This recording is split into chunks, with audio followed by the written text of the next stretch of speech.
Hello, everybody. Welcome back to Exodus. I'm pretty excited to find out what happens tonight because the season finale last season in December ended on a pretty big cliffhanger. So we're gonna find out what happens tonight. Hopefully, we'll find out if Sid is alive or dead, and hopefully for everyone involved, Sid it stays alive because I think Sid might be the only thing keeping Niklaus's humanity intact. So. That'll be fun. Before we jump into all that, though, I'm going to let everybody introduce themselves, tell us a little bit about themselves and their characters. We usually start in the top left, but I'm going to change things up today and start in the top right. So, Rowan, oh, you are both in the wrong spots on the video. I'll fix that. Sorry, Yasmin, tell us a little bit about. No, we trade spots. I'm Yasmin now. No, I'm kidding. Tell us a little bit about you and your character. Let's start with me. I am a graphic designer and illustrator, White Tatiana Art on Twitter, or Bodalia here on Twitch. I make pretty shiny things for pretty cool people. That's basically the gist of it. I play Bambi Darling. She's kind of the Exodus's washed up starlet who's not all together there anymore. And it's really unclear what kind of person she is because she seems to change at the drop of a hat. And yeah, that's Bambi. Oh, and she's probably slept with most of the rich people in Exodus. There's that too. All right. Next, for real this time, Rowan. Tell us a little bit about you and Pepper Ann. Me. Hi, I'm Rowan North. I'm a freelance illustrator and art educator. I have a website that's rowannorthillustrations.org, where I'm selling some cyberpunk themed watercolors. I think we're off of pre-order now. That's going to change tomorrow, so you have an extra day if you want to grab it at the discounted price. I play Pepper Ann. She grew up a very sheltered child from a very the fancy side of Exodus. And basically lives in her own little fantasy world. And she has 2 dogs. So, gotta love dogs. But yeah, that's me and that's Pepper. All right.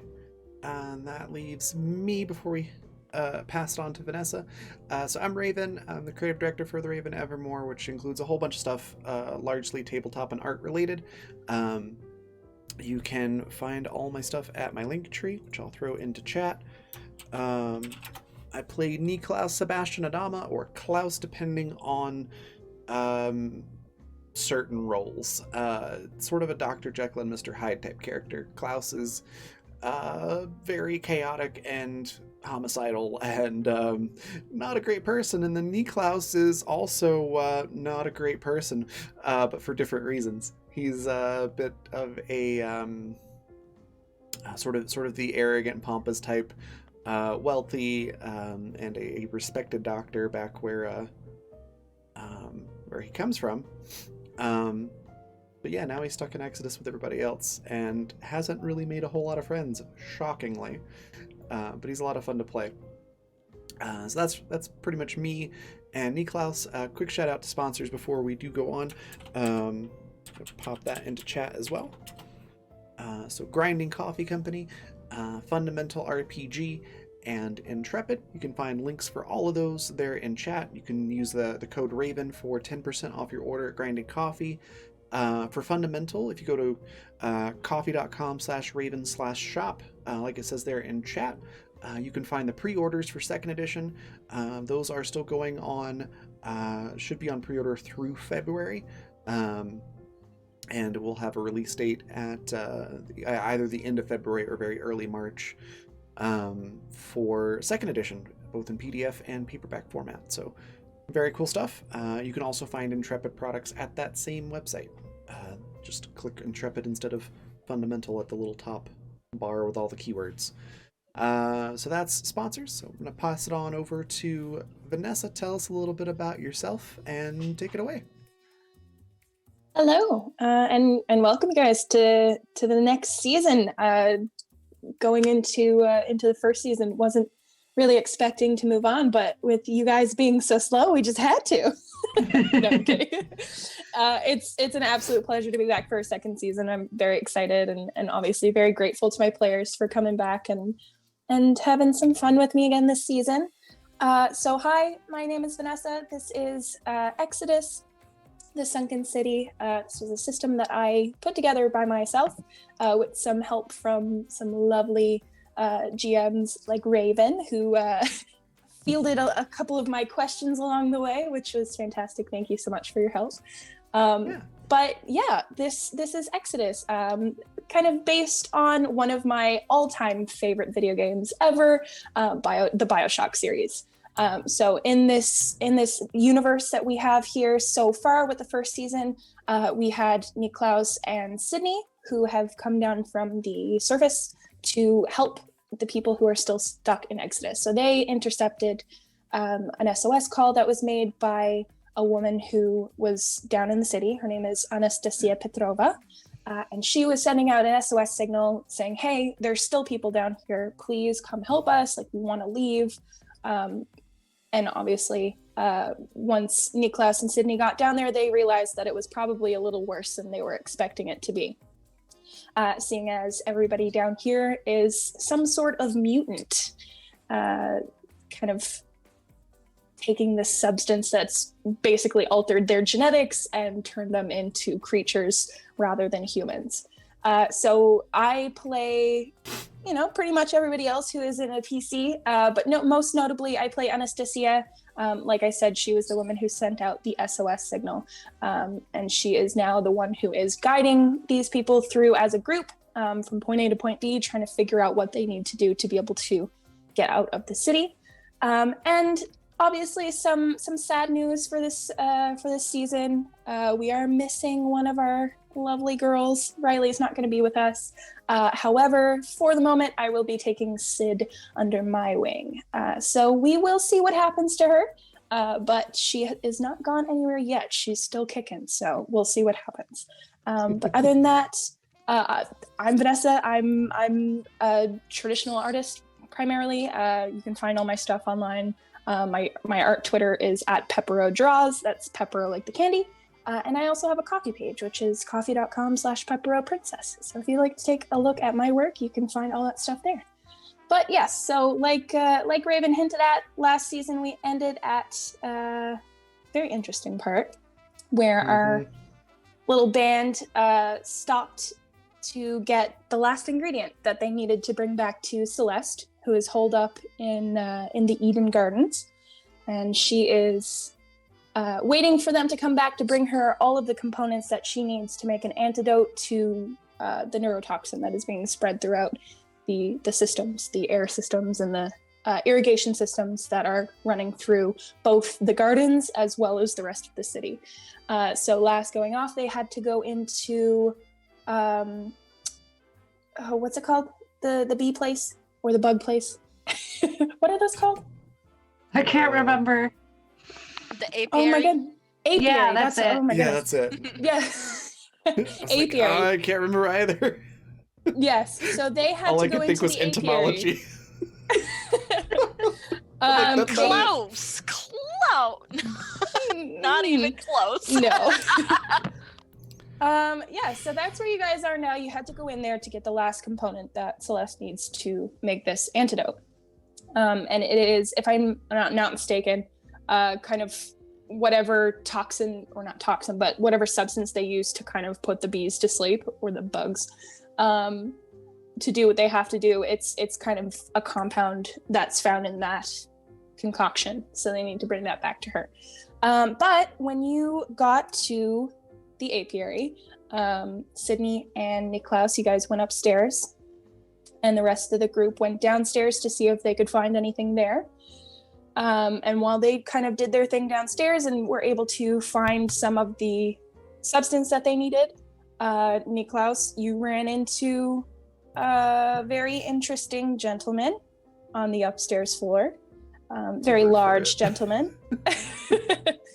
And then, so that's kind of where we ended with this little powwow here in the apiary. And if I'm not mistaken, Sydney almost turned Anastasia to a little French fry last time, which didn't happen, thankfully, because I didn't know what I was gonna do if that happened. You guys would be down a guide, but thankfully that did not happen. So I will give you kind of a little refresher on this gentleman that you've run into, and then we'll get started. So Niklaus, when you went upstairs, everything was relatively quiet. I do believe you didn't really notice this guy at first. And as you kind of moved in through the rooms, that's when he kind of made himself apparent to you. And visually, just on one hand, it's got to be very interesting to see something like this, because you would never see something like this regularly. But on the other hand, it's just so grotesque that it's hard to keep looking at it, but at the same time, you don't want to look away. There's this tall gentleman, and similarly to a lot of the people that you've seen in Exodus so far, his degeneration, his genetic degeneration is very apparent in his body and the way he holds himself, and notably his limbs and his face. One side of his face remains unscathed, kind of, you can still see the remnants of what this man was. The other side is full of sores, and it's weeping. It's very similar to things that you've seen so far, so it's not particularly this that kind of gives you pause. It's the fact that this gentleman has bugs crawling in and out of the skin on his arms, and you can see, if you look closely, that there are similar sores and holes in his skin where these bugs are crawling in and out, and it's almost like they're living inside of his flesh. You doing okay, yes? At any point, you can tell me to stop, and I will stop. But I'll move along quickly. That is the most notable thing about this gentleman. And if I'm not mistaken, he kind of demonstrated his abilities a little bit last time as well, where Niklaus, you decided that you were going to return down the stairs to Sydney, if I'm not mistaken, correct? We had a small game of catch first with Yes, bullets. absolutely. And then, yeah, Klaus came running and sliding down the banister. Right. And then this is where the group kind of coalesced again, where the rest of the party came from up the stairs and met with Sydney, who was sitting at the base of the stairs, and then Niklaus, you came down. So that is where we begin. Our group is now together, and you see at the top of the stairs the sight that Niklaus has just seen of this tall splicer with his swarms, and he's standing at the top of the stairs. What's your first thoughts?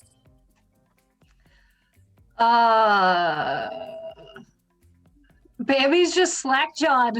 I gotta pull my brain cells back together for a minute. The first thing she does that Pepper does is like reach out to her dogs, but then remembers they're not there Mm-hmm. That's right. They stayed with Celeste. because Yeah. the gases. The gases, So, right? so she's immediately like, all right, let's take care of this, and then realizes that she's down her hunting partners and just kind of has this panic for a moment. I just realized I've been slowly slipping down the screen further and further. That's a mood. But anyways, but she has this kind of panic. But then, she takes her elephant gun and just is going to go and shoot this thing in the head and try to get out of there if she can. All right. So, I'm going to get everybody just to quickly roll a d20 for me, just so that we can see, have some semblance of order here. That is a 6. That is a 7. Hi.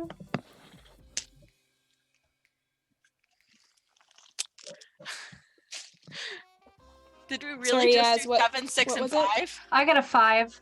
Oh my god. Okay. It's amazing. And Sid.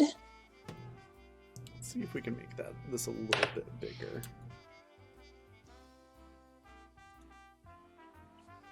Okay, I've decided Splicer what said Bambi's everybody's gonna sitting down today. do. Oh no.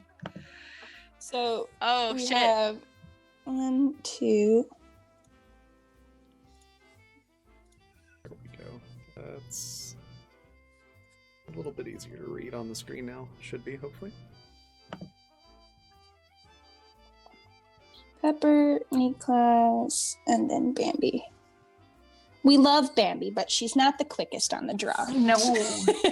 She's just so mortified by what she's seeing. She can't hang. She's kind of experiencing something at the moment. Yeah. I guess No. Pepper's similarly panicking. Just was caught with her pants down without her dogs. Yeah, so Pepper kind of has a little moment of, oh fuck, this is not ideal. We've gone and split the party. So to speak. The dogs are valid parts of the family. Very good weapons. I mean, best friends. So you guys kind of stand there in shock for a moment. You see this disgusting monster at the top of the stairs. We'll stop calling him a gentleman now because clearly he's not that. Aw. But he's standing at the top of the stairs and he kind of has this manic look in his eyes. Like seeing such a large group of you is kind of really exciting because he hasn't seen a large group of people like this in such a long time. But he kind of Is it pulls too late out- to ask if we're gonna be friends? Probably a little bit, yeah.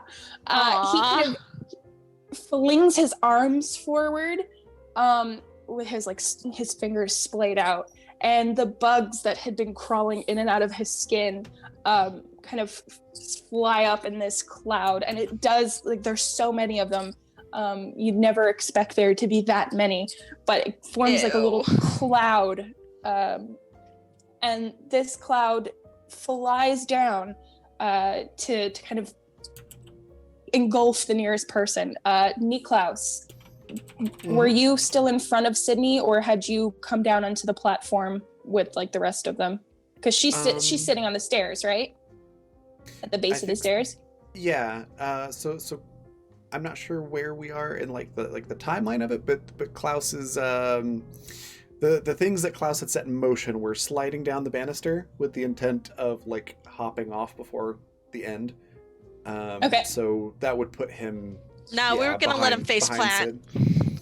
We're gonna let him play flat. So Pat. where he is on that railing Flam. is entirely up to Flam. you, but that's his plan. Okay, so you slide down the railing. I am actually going to get you to roll this for me if you're gonna jump off the banister in your haste to get away. I'm gonna get you to roll skillfulness for me, please. Skillfulness. Okay. That's even better. That is a 17. At 17, yeah, you kind of slide all the way down to the bottom and hop off, and you're able to catch your footing just fine, and you land among your comrades. So Sid is just sitting kind of there in front of you on the step, and she kind of moves to get up, and that's kind of the motion that's happening as the swarm descends the stairs. So you and Sid are closest to the bugs. So I think Klaus might make a little comment and say Mhm. things are about to get a bit buggy. wow, thanks. I hate it. You're welcome. So Klaus, you and Sydney, I am going to get you to roll. Sorry, let me just bring up my plasmid sheet. I'm going to get you to roll nimbleness for me. Being mindful that Sid is going to have to roll with disadvantage just because she is ill. So let's see what we can do. Do you mean swiftness? Nope, nimbleness. I don't have that on my sheet. Oh, you know what? I probably do swiftness for me instead. I'll Okay. I'll change it in the book. Nat 20 for a total of 13 or 23 rather. Okay. So bump that up to 33. Yeah, it doesn't really matter, but I meant to put in skillfulness. How well you're doing the motion, not how I think so. Yeah, skillfulness is what I meant to put in there. Okay, then 25. It really doesn't matter because you got a nat 20 anyway. Oof. All right, let's see what Sid's doing. Okay. Oh no, poor Sid. I rolled so well the first time. Skillfulness. She's got a nothing. Shit. All right, so you're able to move back out of the way of this swarm easily without even thinking much about it. You see it coming down the stairs. You're like, "Nah, absolutely the fuck not," and you you jump back out of there. Sydney, on the other hand, sees the swarm and tries to stand up, but she's relatively slow. She's kind of wheezing a little bit and kind of clutching at her chest, and starts coughing. And she gets caught up right in the middle of this this large swarm of insects. Now let me see what happens to her. She so she's in the middle of it. Just a reminder, you do have 10 d6 and 2 crits if you want to use any of those on Sid. I mean, to be fair, Sid did try to kill me last time we played, so do I really want to use it? I'm not trying to get you to use up those d6s on, like pseudo player characters or anything at all.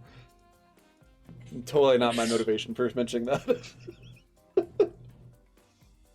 You know what? It's fine. Sid's all right for now. She's doing all right. Let's see. Just remember, if you kill Sid, we have to deal with Niklas Unhinged. I mean, Yeah. clearly I did not think of that and think that it was a fun, interesting story element. Of course not. Oh no, no. I mean, No. I would have a lot of fun with that. It just like devolves into like Lord of the Flies kind of thing. Oh God. I mean, we've got the Lord of the Flies right here. What do you mean? Okay. Oh, Had to get a Gross. different Gross. dice. oh, All right, so- that's so good and I hate it. It's okay. Sid doesn't take too much of a hit. Why do I feel like so there's an she's- implied yet on the end of that? I guess we'll just have to see. It's fine. So Sid is standing up from the bottom of the staircase, very, very slow to do so. Like I said, she's kind of clutching at her chest, coughing. The neurotoxin seems to be really dealing its worth to her now, the longer that she's kind of exposed to its effects. So she's not quick enough to get up off the stairs by herself. Niklas, you recognize what's happening and you're able to respond very quickly. The swarm kind of comes down the stairs and circles around Sid, and she's violently trying to bat away at these insects, but the cloud is just too large. And as she kind of swats some away from her, they just kind of come back and rejoin the swarm. So she is stung. She experiences that. I won't go into a lot of detail. I know you guys are kind of squeamish. But yeah, the swarm eventually comes back and returns to the splicer at the top of the stairs, who just lets out kind of this roaring laughter. It's like this booming sound, very bass. He seems like he's having a wonderful time. Anastasia, she, seeing the swarm, had her pistol kind of ready to shoot, kind of thinks to herself, okay, shooting a bullet into a swarm of insects probably isn't going to do much. Least of all if they're circling Sydney, despite the fact that she, thought that she might get blasted by a flamethrower. She still does not want to shoot at Sydney, not yet at least. So she decides to hold back, and she does not do anything for the moment. Sid, on the other hand, she kind of, once the bugs are away from her, she uses the time that she has to kind of stumble up, and still kind of clutching at her chest and coughing, she moves back to where Niklaus had retreated. So she, first and foremost, kind of finds you, Niklaus, in the little group, and she sticks close to you. Pepper, what would you like to do? Can I see this guy's head? Can I shoot him in the head with an elephant gun? Yeah, you can give that a try. So we're gonna roll first to see if you are able to successfully make your shot. Oh yeah. Shoot my shit. Oh god, I dropped the die. I'm gonna try that again. 19. So I shoot my shit. Yes. You are able to do so. Oh, I put my dice away. I don't know why I did. All right, so you can go ahead and roll for accuracy as well. Excellent. If this guy is full of flies, I don't think throwing shit at him's gonna really affect them all that much. It'll be a solid. It would be a solid distraction. You got. The flies would be like, oh, but this. Okay, that was 18 plus 4. Wait, no, 7. I forgot to add my bonus.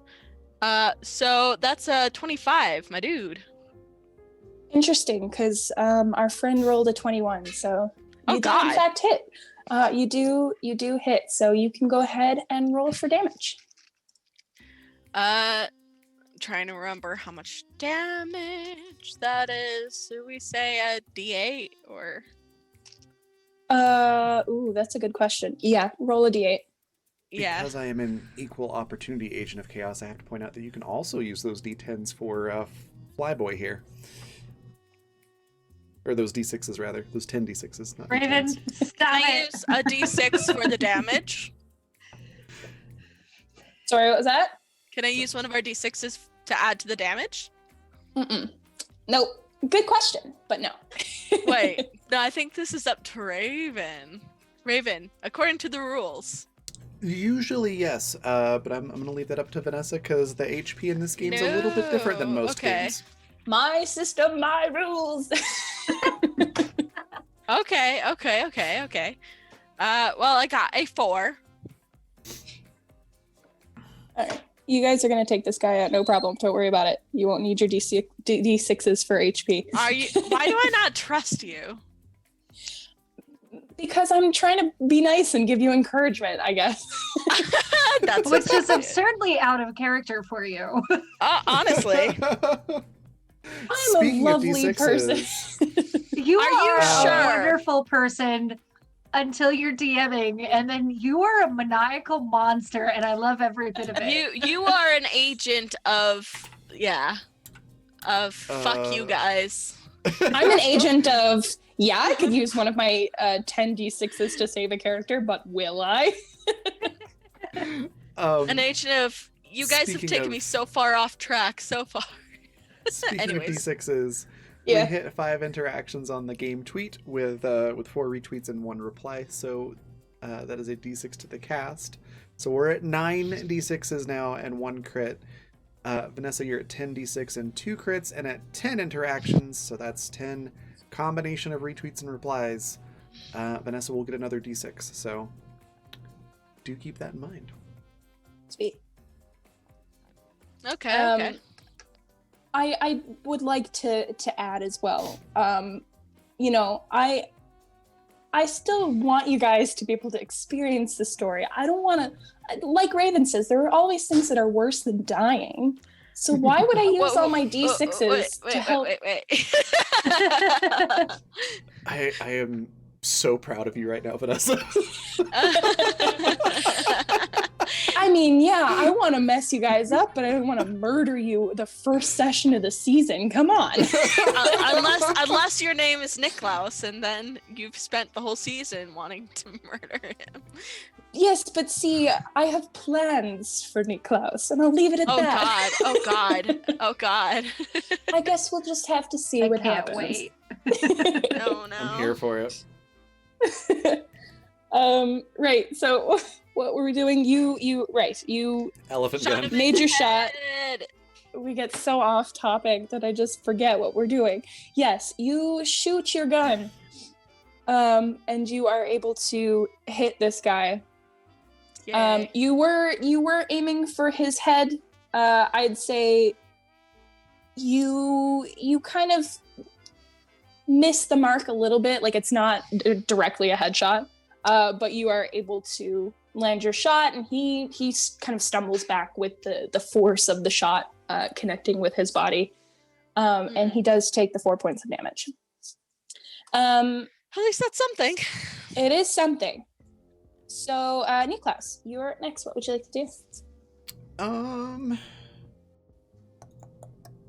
It's a good question. And I did roll resistance, and it's definitely still Klaus at the wheel. Okay. Niklaus has checked out. Just flies. He's like, I don't want to deal with this today. Klaus can have this one. Yeah. So I think Klaus is going to use that smoke bomb dispenser in the cane Mm-hmm. to try to shoot it at this guy's face. Okay. Is like So basically using the cane like a rifle, but it's just shooting a smoke bomb pellet at his face. okay. Are you intending to do damage that way, or is it just kind of like we're gonna zone in on his face so that we know the smoke is going to work? Yeah, not necessarily damage. The intended effect or the goal is to hinder the flies and reduce his visibility. Okay. So I want you to roll accuracy for me, and we're gonna see what happens here. Okay. Oh, accuracy is a decent skill. Cool. So that is 5 plus 6 is 11, so that's a 21 total. 21, perfect. Because he rolled low. So yeah, he doesn't see what you're doing. He doesn't recognize that there's something in your cane that is going to be thrown up at him. So you hit your mark easily. So you launch your smoke bomb. I think Yeah. right before Klaus pulls the trigger. Of course. What does 'cause Klaus he's gotta say? have- Oh no. He's gonna have a one-liner. Oh He's God. gonna look at the guy and be like, "How about a smoke?" Oh God. Oh no. No. I hate that you're so No. quick with these. Stop. No. The most depressing part is that you constantly have them. Yeah, so Oh, how about yeah. smoke? He kind of looks at you with confusion for like a split second until the smoke pellet hits him in the face and explodes. And he I hate it. Welcome. So you see that look of confusion register on his face just a second before that happens. And then instantly he starts to cough. What is it? I wonder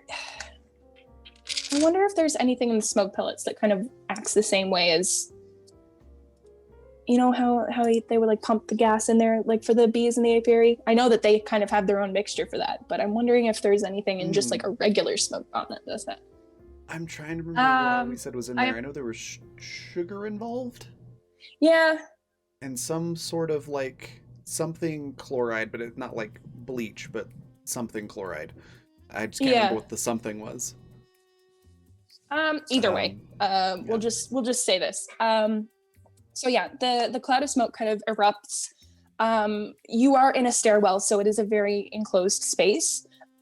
So that smoke is going to come down the stairwell as well and kind of block you guys in if you don't move out of its way. But it seems to obviously block his view, but also his bugs. It works in kind of like a similar way to how Pepper controls her dogs. So she's able to pinpoint a place for them to kind of go to. Same idea with his bugs. If he has a clear line of vision, he's able to direct them in a very specific way. But seeing as he cannot see you, it doesn't really matter what the bugs see or how they're moving within the cloud because he can't see. So they kind of don't really act independently from what he wants them to do, we'll say. Okay. But yeah. So he is coughing. He is kind of distracted by that for now. I'm gonna see. Let's see. What does he do?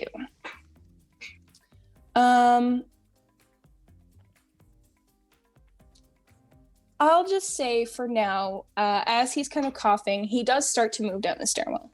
It's not as fast as he normally would move. It's not a charge or anything like that, but you can hear his heavy footsteps start to like stumble down the stairway. And he kind of like does the same thing where he swats his arms around, trying to like dispel the cloud from in front of him. And that's kind of what he's doing for the moment.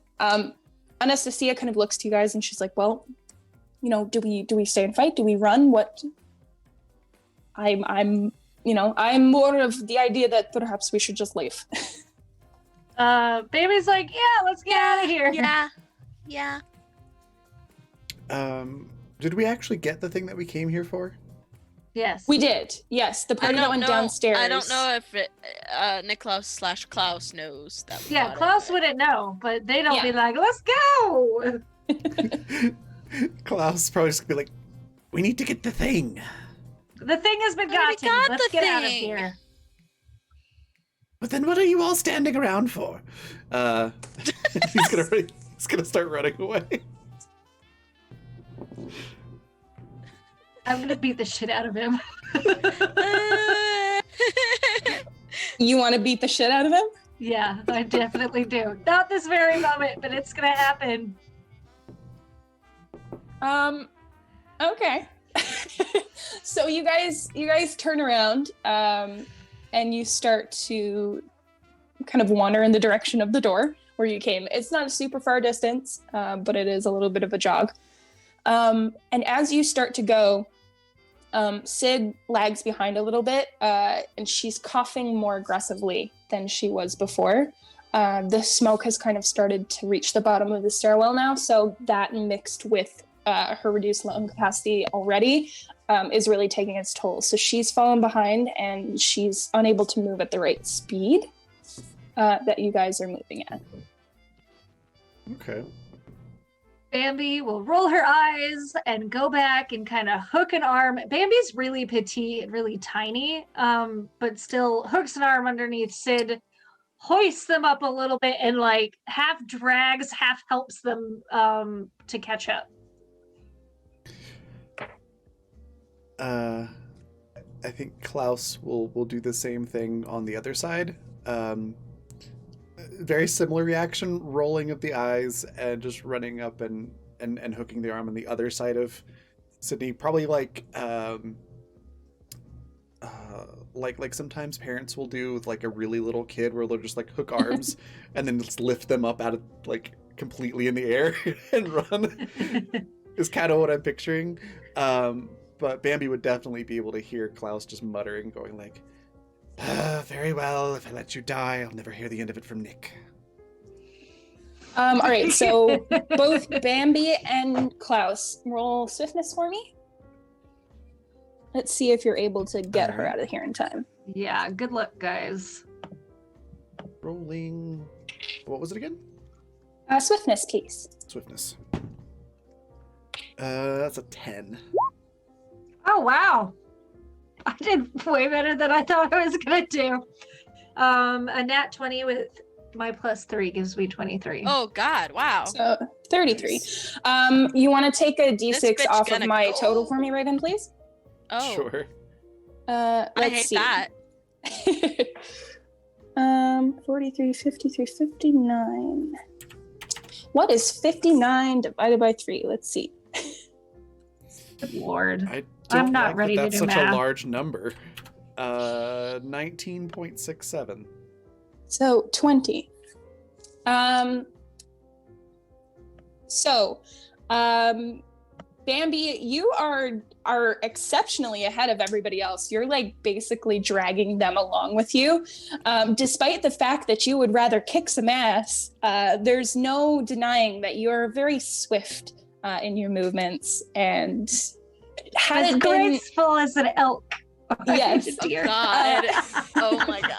you are a gazelle running from a lion. No, but if you had been on your own, there's no doubt about it that you would have just gone right from the start. You wouldn't have even hesitated. You'd be gone. Unfortunately, with Sydney in the state that she's in, almost completely incapacitated at this point, and for some reason, Klaus not being able to pull up his end of the bargain and just completely lagging behind, whether it's because of the internal monologue fighting with Nick, about not letting Sydney die, whatever that might be, the two of them are kind of pulling you back. You're lagging behind. And you are unable to make it to the door as this splicer emerges from the cloud of smoke at the bottom of the staircase. So he is much closer than you had anticipated, between you and the door, and him and you. May I take my turn? So we have, hold on now, we have Anya and we have Pepper that are close to the door. So yeah, Anya and Pepper, you guys are waiting at the door for the rest of the crew to show up. So now we have Bambi, we have Sid, and we have Niklaus. Ooh. Niklaus. And for all intents and purposes, Sid is a little bit more incapacitated than the rest of you. So yes, Bambi, go ahead. What would you like to do? Amy's gonna sing. And I would like to petition using 2 of my uses in one action to amplify the effect of the song, if that is okay. Let us see. Let me just I can tell you what I would like to do, and you can take with it what you will.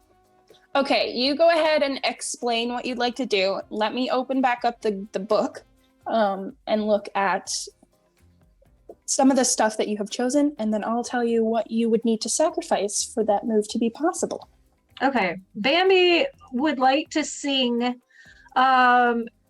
She is definitely not a soprano. She's probably closer to an alto tenor, and she would like to add a purr to the sound of her voice that resonates with the bees or the flies or whatever it is that's crawling in and out of this motherfucker, because I want these fucking bugs to eat the splicer alive and leave us the fuck alone.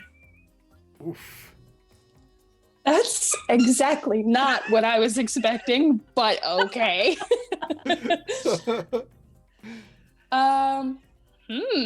That's very interesting. Never I a dull think moment with you guys. If I remember correctly,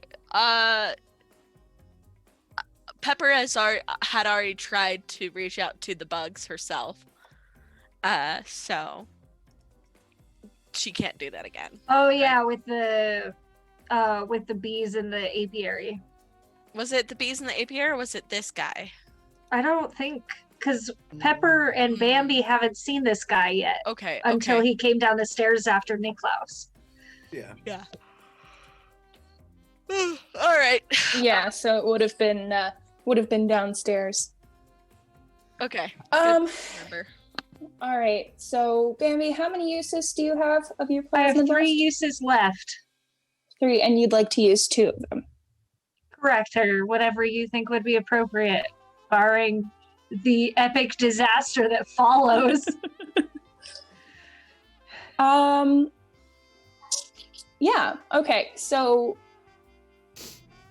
go ahead and kind of, I know you've explained to us exactly what you'd like to do, but go ahead and what does Bambi, like her presence, what is it like to have her have this amplified voice?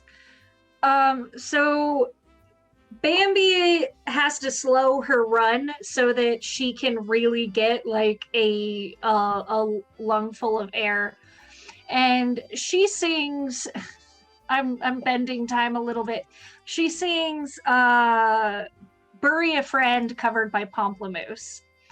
I love that one. And it starts out in like this deep resonant purr rather than the traditional higher octave that the song is sung in.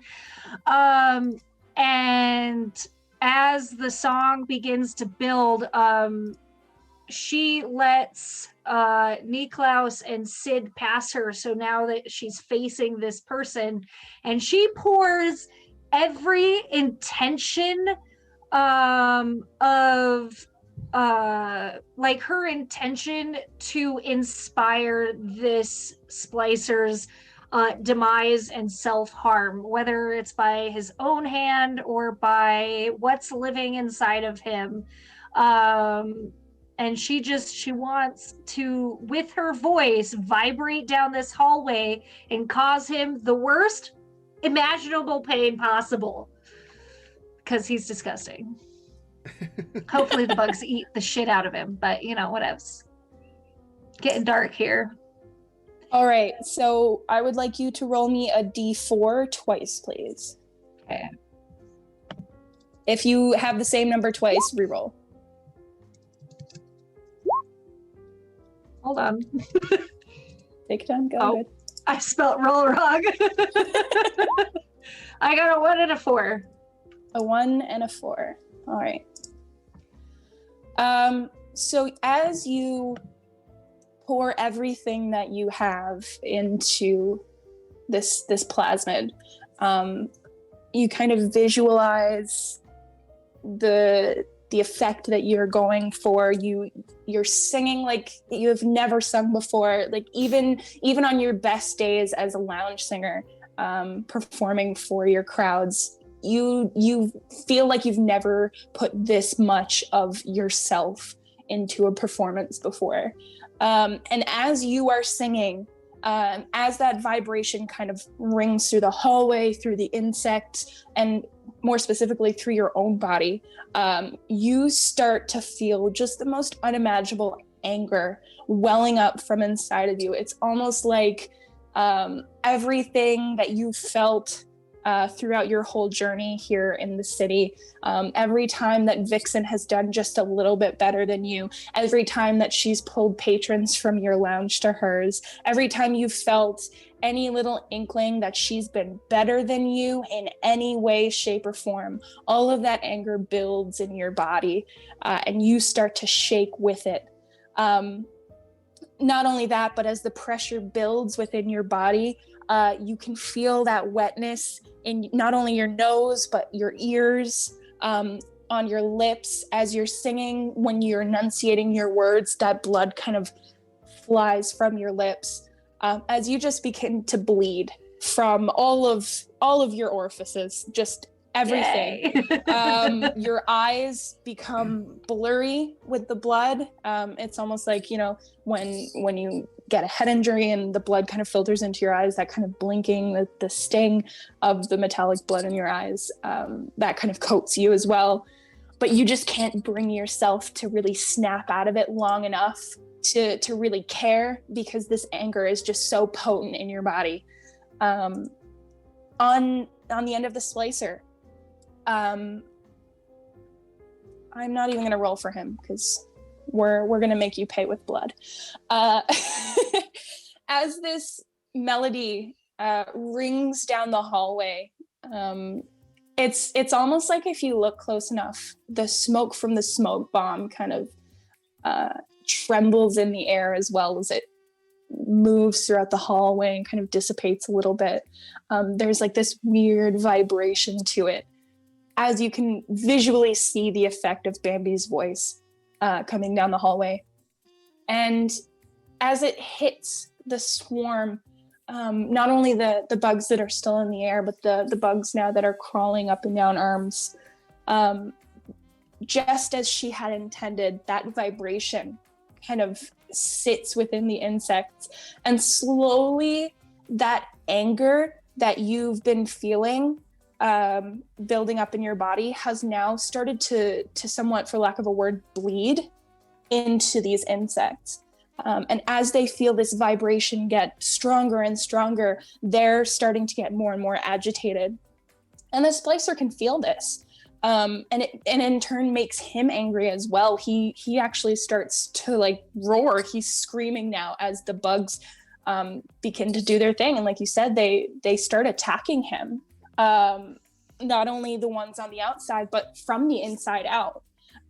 Whatever burrows in his skin, they just start essentially eating him from the inside out because of this angry bleed and this kind of crazy vibration that they're feeling, this agitation that is just absolutely destroying him. This does not stop him from coming towards you. It kind of fuels his lunge forward as he moves faster towards you. So he's not stopped moving, but the bugs, for better or for worse for him, to your knowledge, they are not going to listen to him. So it's just him as a creature. So you have efficiently and effectively disabled his plasmid. Yay! And what is your do you have an attack bonus? Like what's the modifier that you usually put on your attack? For my weapon, using my weapon, it's +3, or it's just +3 to accuracy when I use my microphone. All right, roll me. Let's do a D8. Roll me a full D8. All right.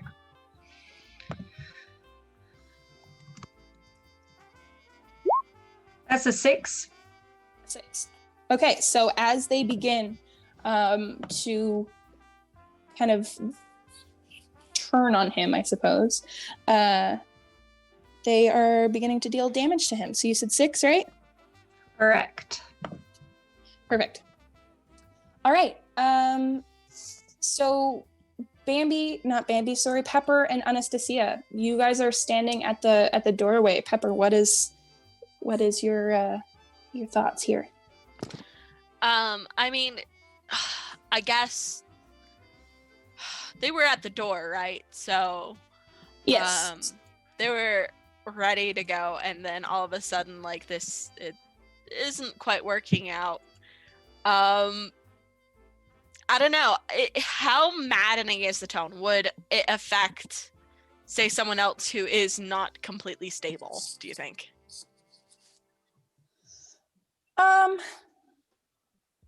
Good question. That's a good question. Yeah!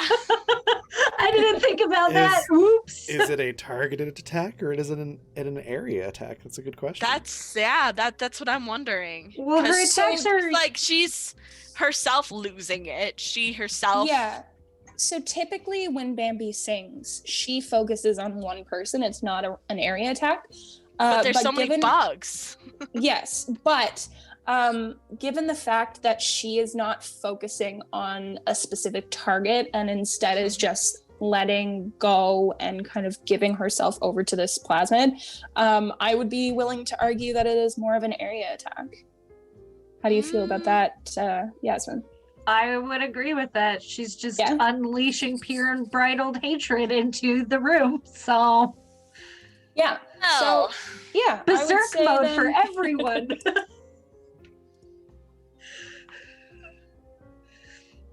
Oh, that's gonna be great. Okay. Let's see how much that affects her, I guess. Roll resistance. Resistance. Mm-hmm. Okay, my resistance is 7 plus 7, so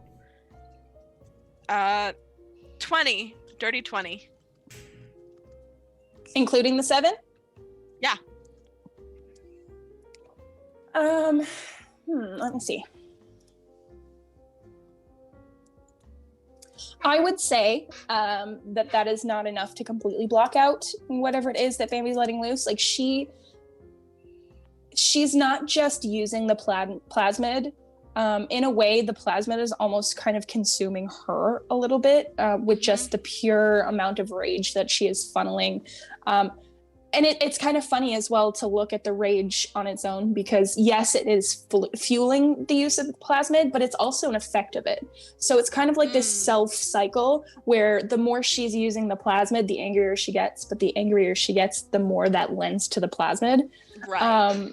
So she's kind of in a bit of a bind here now, wherein if she doesn't get that under control, then it's going to be very dangerous. So seeing as that's kind of what we're dealing with, Right. It's going to be a lot harder for any residual kind of echoes of that to not do a little bit of damage. So I would say a 20 is enough that you don't, like, it obviously could be worse. You could succumb Yes. entirely to this. So you're not doing that. You're still kind of present and you can understand what's happening, but it's still affecting you. Okay, so this is what I say happens, is that she immediately like does the whole crouch and like put her head in her hands like that, and whimpers, as she, anger?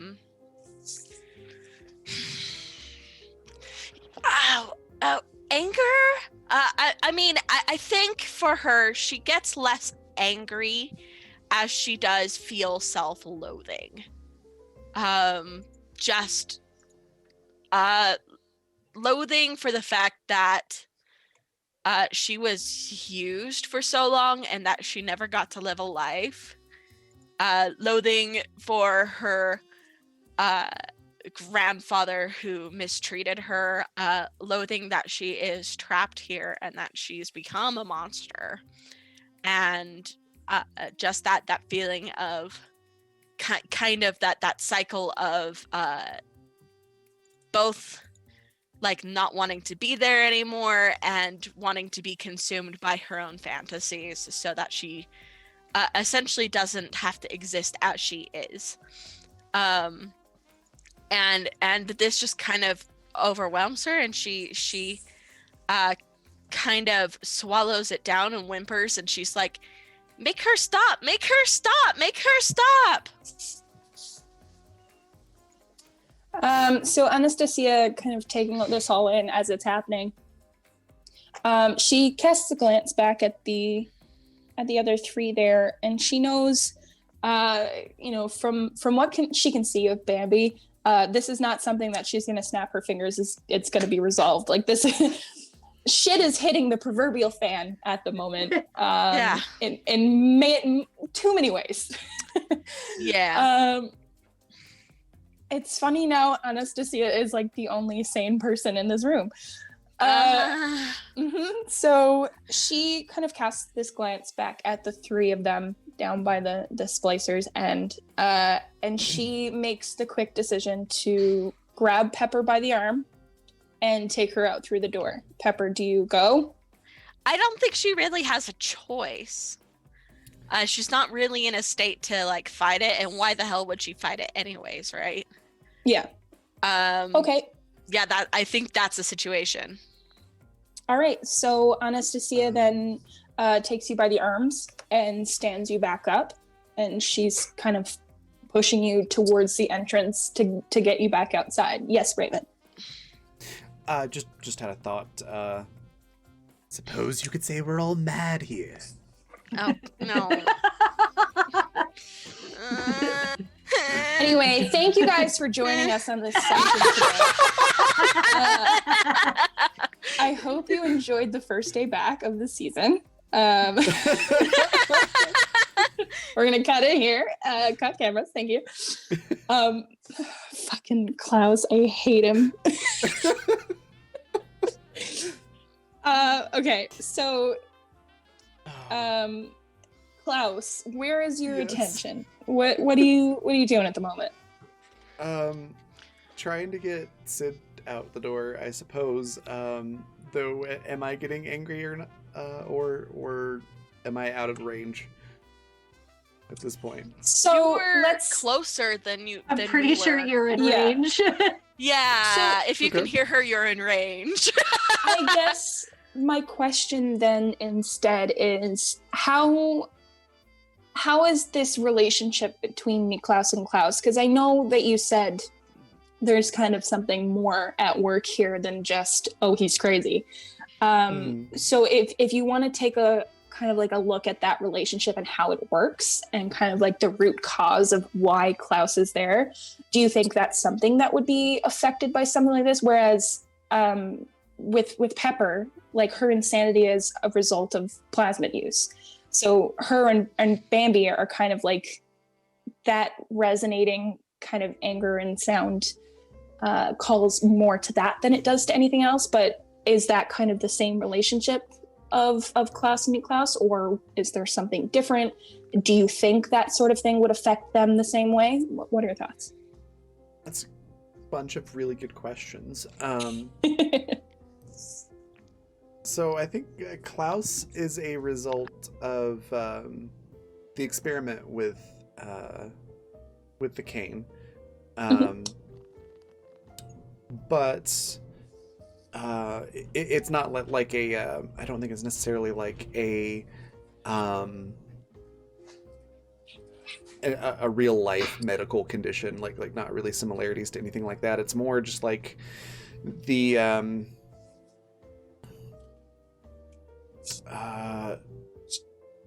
what's his name? Great way to put it would be the Sanders sides, like the Thomas Sanders thing, the intrusive thoughts character. It's kind of like that. So like all those things that are just like intrusive or more primal or violent In base. and just uninhibited, like that part of Niklaus just, it's like, boom, here, now you're an actual personality.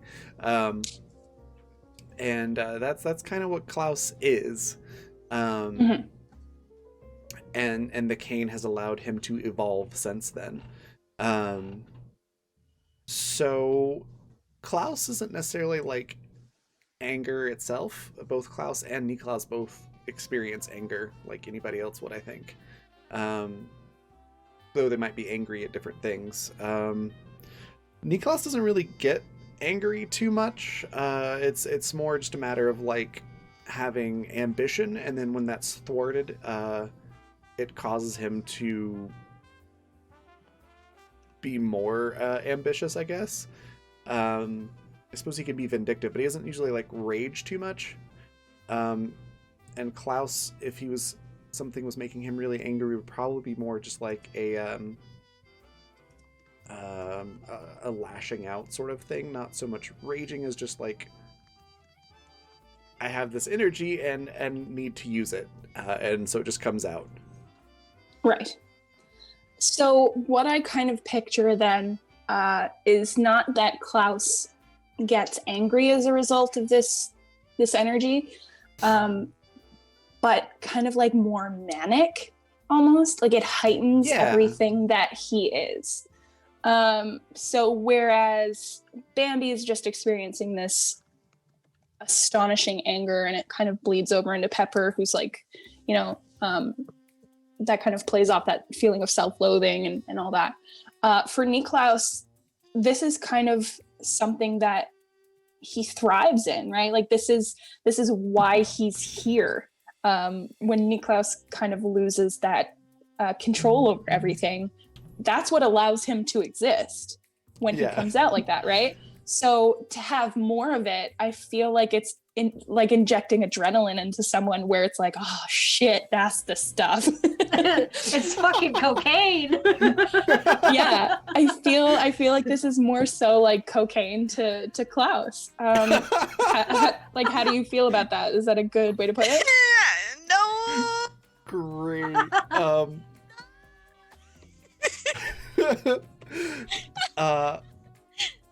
First of all, I love it.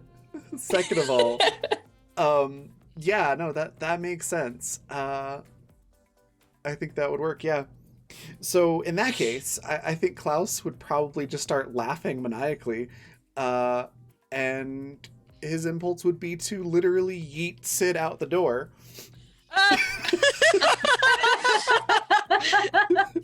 Oh, poor Because Klaus is Sid. just, I know, Klaus is just like, oh, well, this is the thing that's holding me back. I'm supposed to get it out the door. This is the quickest way. Yeet. And then would just want to turn around and bull rush this guy and start punching him to death. The fact that Sydney is dying and Klaus just goes, "This bitch empty, yeet." Like,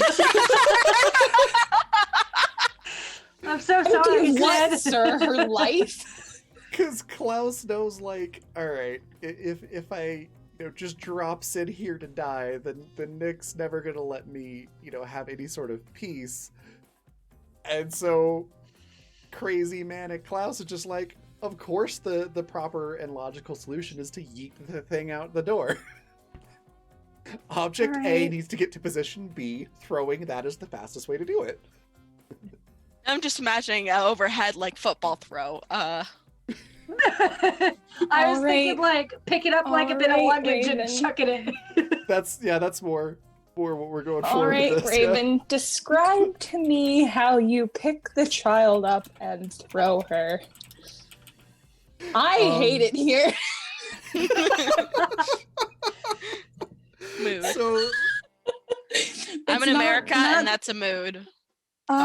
This is not something that I Yeah. expected to say today. Please explain to me how you throw the child. But here we are. Not different from the Yoda child. Like, let's oh no, if it was like Goguru, something that size, Klaus would literally punt them out the door. pew. But no, with Sid, I have a feeling Grogu. it's oh god. With not Goguru. With Sid, I think it's probably gonna be like a belt loop, like the back belt loop and the collar, and just So you're not even gonna make it possible for her to like land on her feet? She's just gonna go eat shit in the dirt? Like, Yeah. It was my understanding that she's basically unconscious. Is that right? Was that wrong? No, I- she's trying to hobble. She can't hold herself up anymore. yeah, I said for all intents and purposes, she is incapacitated. Like, she can't do anything, but she's not passed out. Oh, okay. That changes things a little bit. I thought she was just like Does it? unconscious. Does We're it? just Does dragging it her along. really? I'm with Yeah. Rowan. Does it really change things? Instead of throwing head first, I mean, not that much. Instead of just head first, it's gonna be like same hold, same basic motion, but is gonna let go a little bit later so that Sid flies more upright towards the door. Woo! Roll So strength basically, for me, please. Basically, a matter of going this way or going this way. Which I just realized you can't see right now because the Zoom camera's not on. Oh no! I'm watching the Twitch stream, so I got to see it. Okay. So instead of like Supermaning through the door, Sid should be relatively upright, albeit maybe legs flailing. I guess now would be too late to ask myself the question, is the door still open? I assumed I it would- was open since I'm somebody went voting through for it. yes. I It's mean- open. I don't want to Considering- kill Riley's character on the first day back, so let's just pretend it's open. Yeah, Well, I mean, I'm- considering Anastasia was carrying her with both. I mean, I carrying assumed Pepper the out. door I don't was know open. if. the Yeah. door was closed, that would change things. Okay, it's open. Let's just go with that. Yep, so roll strength for me, please.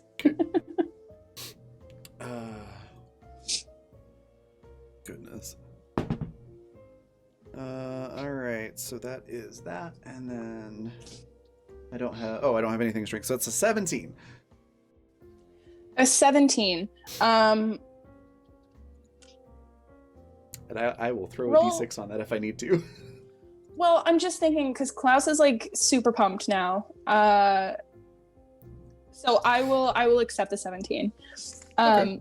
Just for the fact that I was gonna let you roll with advantage, but then I was like, the 17's good. We'll just pump him up. He's the Hulk now. A pump. You're up. That's exactly what I was thinking. So yes, you. So yeah, You Klaus are is gonna able do to- that. Mhm. Go ahead. Sorry. No, I was just gonna say you're able to do exactly what you described.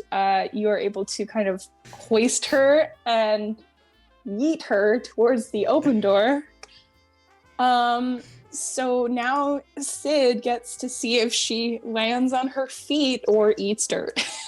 You know what? It is almost ille wheater, so why not ille eat her? Oh my god. I hate that I love that. I can't remember what I was going to roll for. Okay, it's fine. If Sid's gonna. Oh yeah, bite the no, dust she or, absolutely eats dirt. Okay. She kind of hits her feet down on the ground first, but because she is just unable to do much of anything, immediately falls forward through the door. Okay. Okay, let's see. and takes a little bit of damage as she falls. This is Klaus, and Klaus is like pumped up now. So object permanence is really not his strong suit right now. So as soon as he yeets Sid, Sid doesn't exist. Beautiful. Klaus just goes, yeet! This is tingly. What is this? I like this. And is just gonna start charging towards the guy. Not the way I'm gonna have to explain to Riley what happened to Sid this session. Like, well, she was bodily picked up and thrown through a door. So that's great. Okay, so that is Anastasia, Sid, and Pepper now out through the door. Niklas and Bambi, and the Splicer remain. Oh god. So, yeah, Klaus, you turn around and you're ready to go. Bambi, what's going on with you now? Bambi is still singing, but because she has kind of lost her mind to the endless ocean of rage that she experiences, she has also launched herself forward. She has her microphone in one hand and she wants nothing more than to crush the skull of this insignificant peon in front of her. Of course she does. All right. Blood so for the blood god. Oh no! I'm going to get you to roll. You're using your microphone, right? Yes. Which is like And a rope would dart like- kind of deal, right? Yes. And I realized the way that I explained it is that she was going to use it as a melee thing, but she has like absolutely nothing in like strength, so she is gonna use it for its intended purposes. Okay. Yeah, you can go ahead. I don't and- think beating anyone is its intended purposes. I mean, True. You Alright. can roll for accuracy for me, please.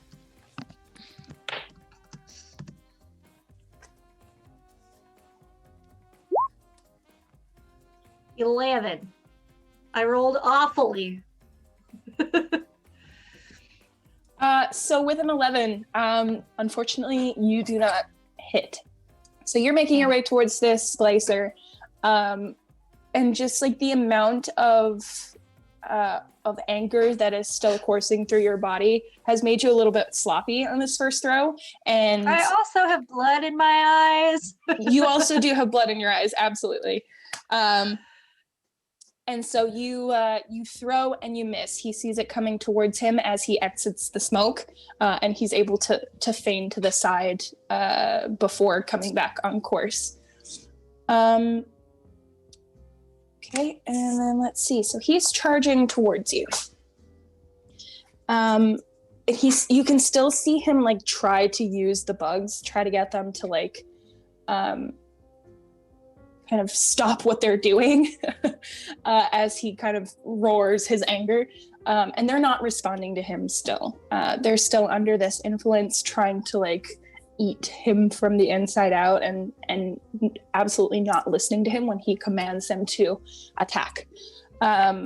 So he's not close enough to you now that he can actually like hit or use his hands, and he doesn't have any other long range weapons. So for the moment, he can't do anything else. Niklaus, or Klaus, sorry. What are you doing? I apologize in advance. So Klaus is running towards him, just notices the guy's having trouble, and is just like, you seem stressed. You seems like something's really eating at you. And then is just gonna punch right in the face. Mom, I want to go home.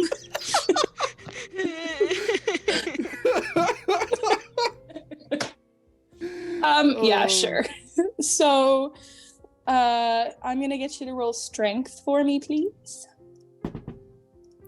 That is a 17. Yeah, you're able to hit. Go ahead and roll damage. What is damage for punches? You're beefed up. Do a d6. Okay. Beefy. Beefy boy.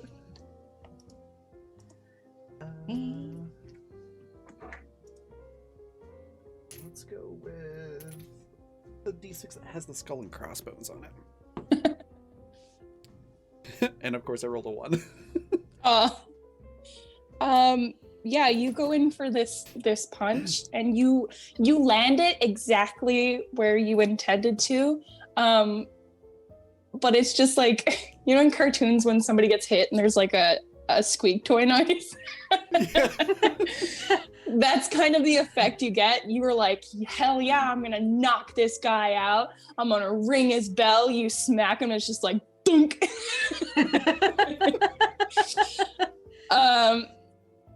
And like he's moving towards Bambi as you're kind of coming up to him. So you guys are making your way towards each other.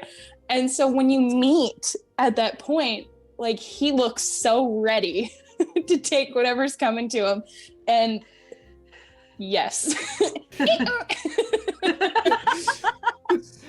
And I think Klaus is just gonna like lean into it and just be like, made you look. I hate that. Oh my god. Klaus has no business being that funny. Stop.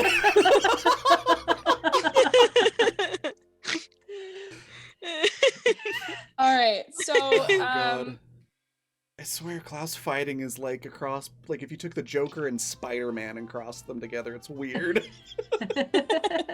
Accurate. I'm gonna get you to roll dodge for me. Alright. Dodge. Oh good, I have a 0 in that. And I rolled a 5.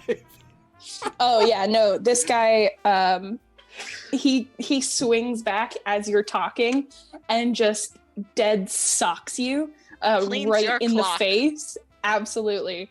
And this is a large guy. Like he's taller and broader than you are. And he just leans back and absolutely clocks you right in the nose. And you take wow, only 2 points of damage. This is great. You guys are just, this is a clown match is what it is. It really is.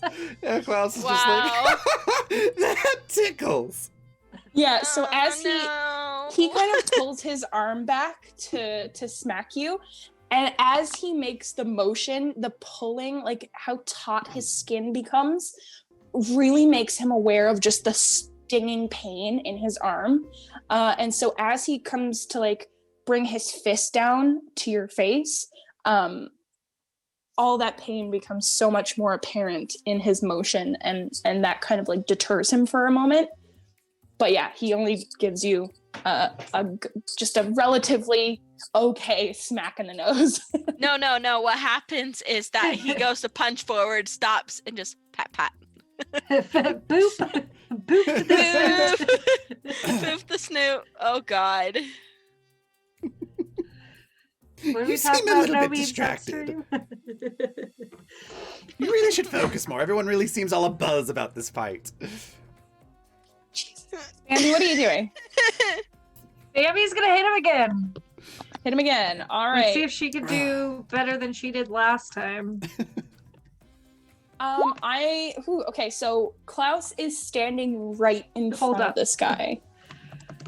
I donked up that writing. There we go. Okay, so Klaus is standing right in front of this guy though. So is your intention still to go straight forward and kind of aim for the top of kind of like where the splicer is taller? So whatever peaks over the top, or like what's the game plan here before we proceed with that? Bambi doesn't have a game plan. She's kind of like a bull in a china house, or house of china. Glass I love house. that. That's the word. No, You mean a bowl in a china shop? Yeah, it is. but I love that the bowl in a house of china. Way to make it your own, dude. Like seriously, own it, fucking own it. All right, I'll take it. Forget the original quote. Like, dude, just go. What are her thoughts here? She's going to know that there's an obstacle in front of the target that she wants to kill, but she doesn't care about the object in front of her either.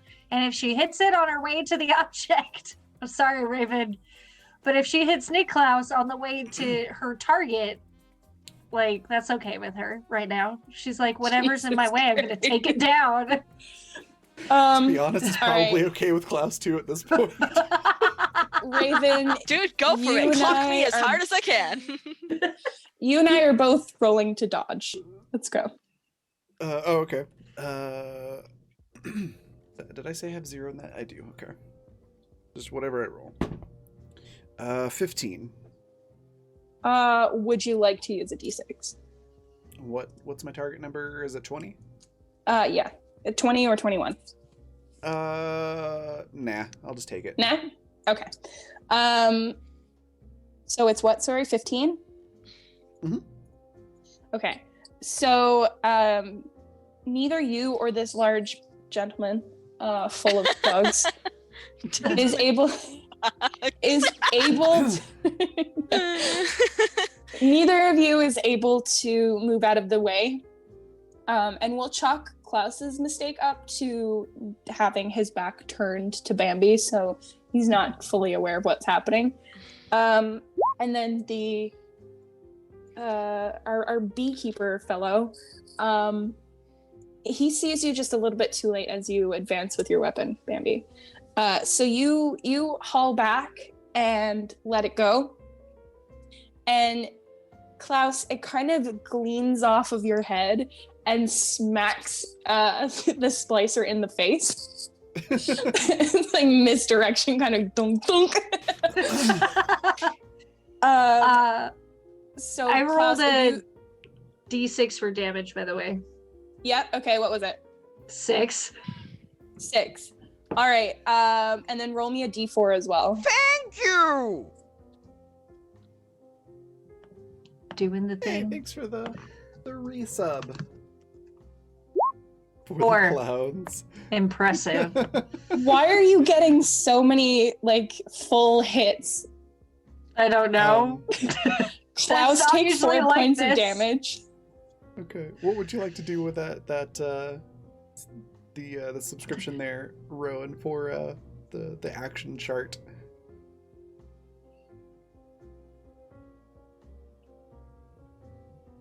Disadvantage for the And clown. for the clown. Aww. All right. So, which clown are you talking about? It has to be Klaus, dude. It has to be Klaus. All right. You can say the cards are stacked against you. Mm-hmm. Yeah, Klaus just gets hit. It's like, I like the way you hit. No.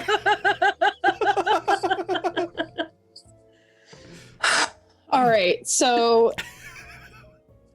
Bambi's throw is just absolutely out of left field. She, like a Is that a missile, left hook? just she lets this microphone go, and it just kind of hits Klaus on the head. And the throw was so hard that it immediately ricochets up into the face of the splicer. And both of them take a good smack, like more so than the two of them punching each other point blank. And so the splicer's a little bit stunned at first and doesn't know where this has come from. But as the microphone makes contact with his face and hits him in the nose, there is this sickening crunch as the cartilage breaks. And then the sores on the side of his face that is disfigured kind of pop a little bit and ooze down his face as well. So he is currently oozing and bleeding as well from the nose. Nope. Yeah. Don't like Take it that. back. I take it back. I take it back. I take everything back. I don't know what I'm taking back, but I'm taking it back. And then at this moment, Anastasia comes back through the door and sees Sydney still struggling to get up from where she's lying on the ground, and then kind of picks her back up and moves her out the door, out of the apiary. So she has disappeared from the room as well. And then I think right here we'll take a little break, Awesome. if that's good with you guys. Yeah, sure That's is. fantastic.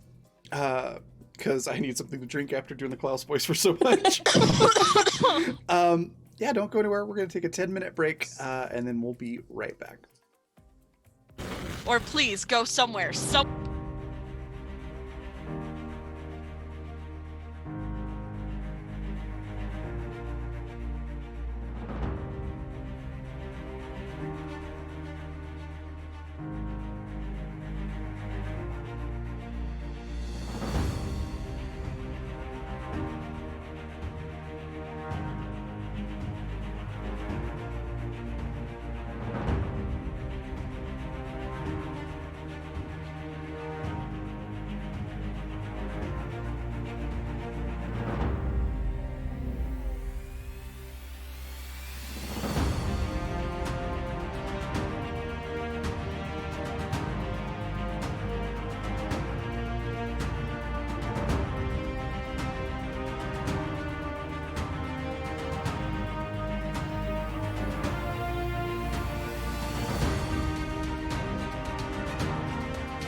Hello, hello. Yeah. All right. So before break, Anastasia came in and peacefully and gently took Sid to actual safety rather than picking her up and throwing her through the door again. So yeah. Who did we end off with interaction? Bambi smacked the two of them, right? Yeah. Mm-hmm. Okay, so Niklaus, you've just Yes. received a bump on the noggin. What's up with you? Well, Klaus is still having a good old time, because he's still, on crack here. So,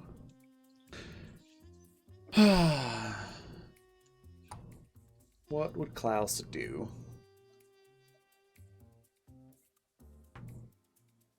WWKD. That should never be a thing. Well, variety is the spice of life, as they say. So I think Klaus is gonna switch it up and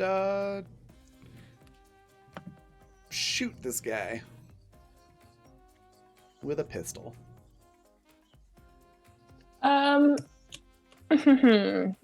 Okay. I'm gonna say that you're probably not gonna have to roll for accuracy, just because it's literally point blank. And this guy is dealing with his broken and oozing face. So yeah, go ahead and roll for damage. I think pistols are 1d6. I think so. I do have disadvantage currently, so are you sure you don't want me to roll? I mean, you could have just not said anything and I would have just given it to you, but okay, go ahead, roll for accuracy with disadvantage. Please don't shoot Pammy. Oh my god, both dice were 12. 12 plus 5, so 17. Of all the just bizarre things to happen today, multiple clown squeak noises, and then this guy manages to just move out of your way for a point blank shot. You really should have just taken it, Raven, and gone. I was giving you a gift, but as it stands, But this guy. I have something else that I want to do if he's still up on my next turn, and I didn't want to do that with the disadvantage. Gotcha. So, I Got some I galaxy see how brain thinking. that's the big brain shit. We love to see it. All right, well Yeah. then, yeah, your disadvantage does not apply anymore because this guy sees what you're doing through his hand as he's like wiping the blood from his nose, and manages to jump out of the way at the last moment as you pull the trigger and shoot past him instead of into his guts. And Klaus just like, you're supposed to catch it. Remember, we're playing catch. And as you're speaking, this guy makes no effort to let you finish what you're saying and just hauls back to smack you in the face again. So go ahead and roll to dodge. How rude. It's a 16. And you do not miss this one. So let's see. I don't Ooh, miss this one as in I finally. got hit or that I dodged. Yeah, no. You absolutely get smacked in the face. Okay. And it's not a this time. It's a full-on suck to the nose. You take 5 points of damage. All right. This guy hits you so squarely with his giant bug-infested fist that you're gonna feel it for a very long time. You hear like the crunch of your nose, like meeting with the small bones in this guy's fist, and it's almost like you can just feel the way his fingers go past the point of resistance where they should normally stop, and the kind of knuckles on his hand get closer to his face than you would expect them to, because your nose just breaks, just crunches. What are you looking at for health, Fun. Raven? I'm at 31. Okay, all right, you're good then. I started at like 45, but I'm at 31. We love Klaus. That's just the way it is. All right, Bambi. Bambi is gonna hit it again. Yeah, so thankfully, as he moved out of the way to dodge Niklaus's shot, he's no longer in the direct line of fire, so you do have access to the splicer now. So you can go ahead and roll accuracy. 22. Nice. 22. All right, so you do hit. You can now roll for damage. So you kind of swing your microphone around again, prepared to land another shot. You let it go, and it darts forward. He's unable to move out of the way in time, and you do make contact. 2 this time 2. for damage. Yep. Okay. And as that one hits, he kind of lets out a laugh that mirrors Klaus's. And you can't quite tell if like he's genuinely laughing or if the sound is kind of mocking in a way, because it's a very deep kind of version of the way Niklaus or Klaus laughs. So he might just be fucking with you. It's working. Bambi's voice pitches when even an additional level of rage enters the kill zone.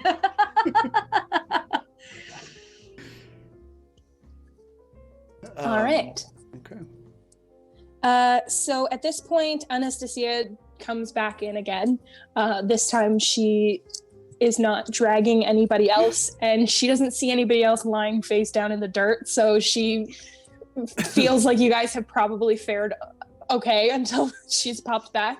And her gun is raised as well. And she kind of takes a lay of the land and raises her pistol towards the splicer. Is she getting angry? 'Cause now Anastasia, she's back no. in the room? No. Okay. No, She ma'am. has no crazy. She has no crazy juice. I see. If anything, she can still feel it. Like it's obviously a vibration that's going through the entirety of the room. So she can still feel it and it puts her on edge, but she doesn't get any of the the honed in attack that affects like the other splicers and stuff like that, and those of you who have consumed Kane. So yes, she does feel it. It's just that it doesn't have enough of an effect on her that it I would see. really do much to her. I see. Okay. Yeah, so she is getting ready to shoot. Let's go back to Niklaus as she kind of takes a lay of the land. Yeah. What I would thought you for like to do? I thought for sure Anastasia was going to come in there, get angry, and shoot Klaus. Klaus is going to look at this guy and just be like, well, that was quite rude. Here I was trying to have a bit of fun, and you went and didn't pull your punches. So I can only assume that you're being so rude because you're hungry. So let's fix that. And I have a bag of kumquats, and I basically want to just, like, choke this guy with it. He was gonna say, are you gonna have him eat lead? Aw, Nope. damn it. Just, like, I take thought it was the gonna bag be of a knuckle kumquats. sandwich. There's You so many guys things are- they could have done, and it's kumquats. It's fucking kumquats. You guys are really leeching my will to live right now. sorry. Kumquats, eating lead, Um, knuckle sandwich, really? Yep. The highest I'm in form of pain, you comedy. guys. I'm in pain. So he basically wants to take this bag of kumquats and literally just, like, shove it down this guy's throat. Definitely not the direction that I was anticipating, but sure. But when you said Anastasia comes into the room and shoots him, it just made me think of that one skit that's like, what you say? And everybody just keeps shooting each other. Yeah. Oh my god. Klaus just gets shot, goes down, and Anastasia starts talking to Bambi, and then Klaus just shoots Anastasia.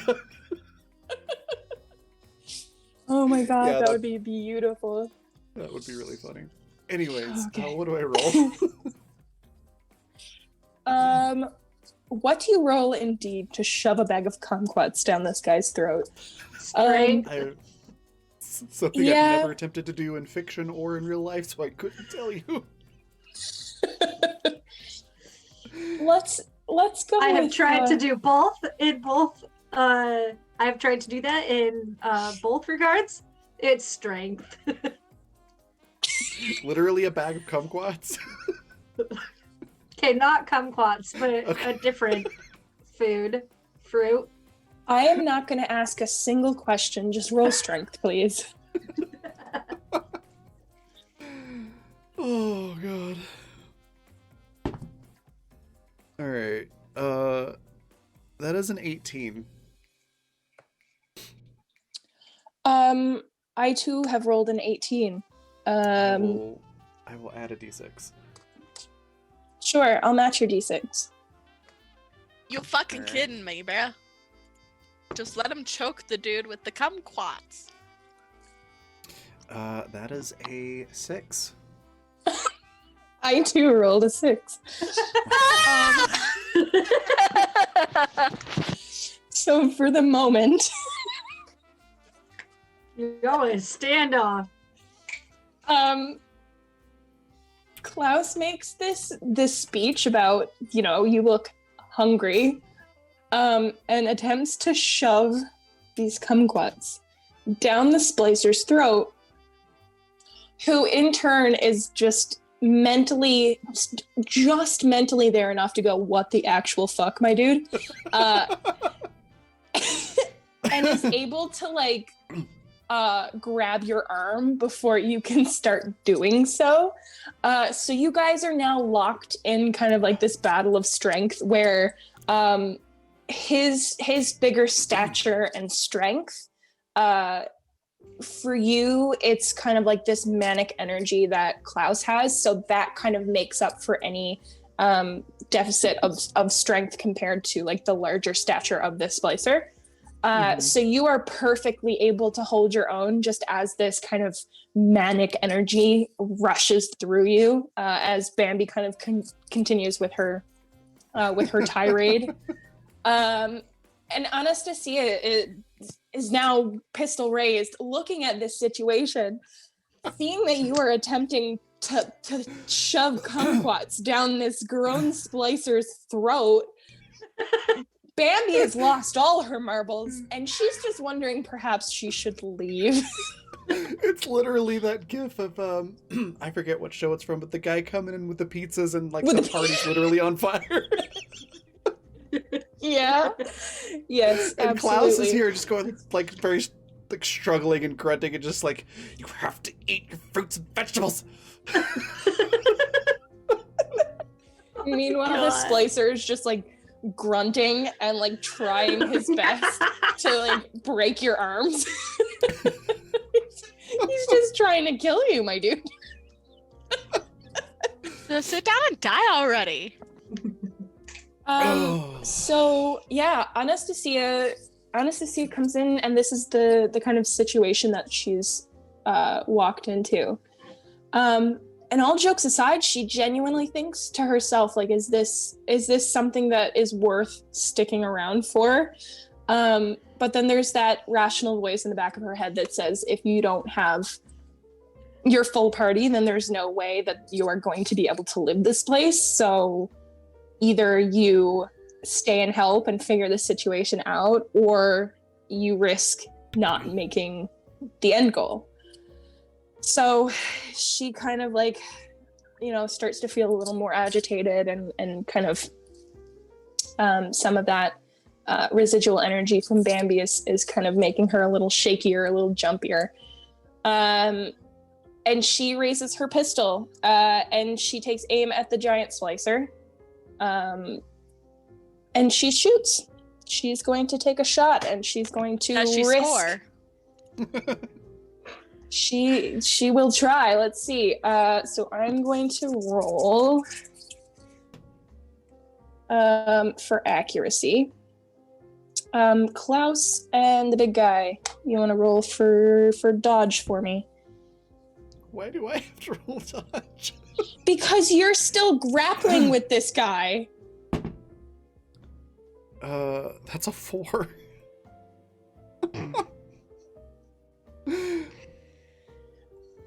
Oh no, I don't know what to do now. You guys make this so difficult all the time. So, all right, hold on. That's a 20. Neither of you miss, or neither of you succeed in your dodge. So okay, this is what we'll do then. Anastasia is able to fire, and she successfully gets a hit off on this guy, for which he takes 6 points of damage. In the process of this shot impacting the way that she had intended it to, so there's no threat of her hitting Niklaus. It's not that the bullet hits Niklaus. She is able to hit the splicer exactly the way that she has intended to, which startles him enough, takes him off guard enough that he loses his grip on you, Niklaus, just a little bit as he stumbles. I would like you to roll skillfulness for me. All right. That is a 24. 24? Awesome. So as he kind of stumbles with the shot, he starts to pull you with him, and you are able to kind of get out of his hold and right yourself before like tripping up or getting caught up in his momentum. So you're fine. You don't sustain any damage, and you're able to remove yourself from his grip. Could I just curious, could I stay in the same predicament but use that skillfulness to further Klaus's goal of shoving these kumquats down this guy's throat? So you're saying you don't want to go to safety. You want to continue shoving fruit into this man. Well, Klaus, who's already Klaus, is on like manic adrenaline cocaine right now, so I'm guessing safety's not on his mind. Yeah, okay. He's kind of Sure. hyper-focused on choking this guy. Okay, so Anastasia shoots the splicer, who is taken off guard as he was grappling with you, Klaus. And when the shot hits, he stumbles back, loosens his grip on you, but he does still have grip of you as he kind of stumbles backward. He's not falling or anything, he's just kind of stumbling, pulling you along. And yes, so his grip is loosened on the hand that was stopping you from shoving fruit into his mouth. And to clarify too, it's the entire bag, like not individual fruit shoving it in his mouth, like just bag and all, just shoving into his mouth. How large is this bag of fruit? I figure it's probably like the size of like a gallon Ziploc bag, something like that. Not super large. Oh my god, this is not where I had pictured us going today. Okay, you shove this. What an adventure. Kumquats into his mouth. Successfully, for the moment. Bambi, what are you doing? Yeah. Oh my god. So, I'm trying to decide what Bambi's doing. I love just the yeah. That happened. I was trying to find an alt cover to a very specific song and it didn't come up. Bambi's tune changes without missing a beat. The end of one song changes into the beginning of the next, and she begins singing Nancy Sinatra's "Bang Bang, My Baby Shot Me Down."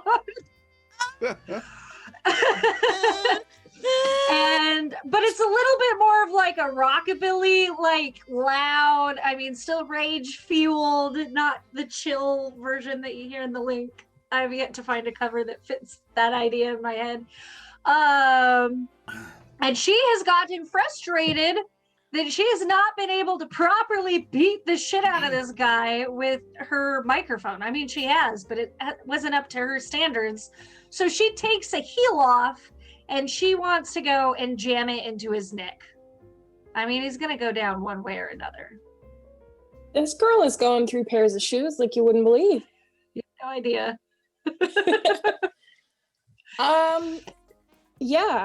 You are able to kind of come up to him as Klaus is doing what he's doing. Go ahead and roll strength for me. Okay. I have absolutely no modifiers, so we're living on a prayer here. Oh, yeah! That's funny. Nice. That's really good because I was rolling with disadvantage for the splicer. The first roll was a 17 and the second one was a 19 and he has an 8 dodge. Christ. Yeah. So either way, you are able to to do this without him seeing it coming. He's currently trying to deal with the fruit, the bag of fruit that is being shoved into his mouth. God, that doesn't get any less weird. And you you come up behind him and take this shoe and you bring it down on his neck as best you can from your vantage point, because he is decently tall. You can go ahead and roll damage for me. It's not going to be very high. Actually, I don't have a damage listed for my heels. What do you want me to roll? I don't remember what I rolled last time. Make me an think, like, argument for how 1d4? much damage you should take. I mean, it is a stiletto. A very, Mhm. I mean, somewhat strong, sharp stiletto. So Right? I'd like to say it's a D6. Sure. All right. 6. It's either all or nothing with Bambi, guys.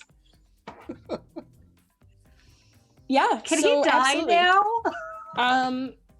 He's not quite there, but almost. God fucking damn it. This is a really big guy, Bambi. It's a really big guy. He's got a lot If of we heft to find him. these guys in the future, can we just have nothing to do with them? I will tell you that he is rather unique to the apiary. So, Okay.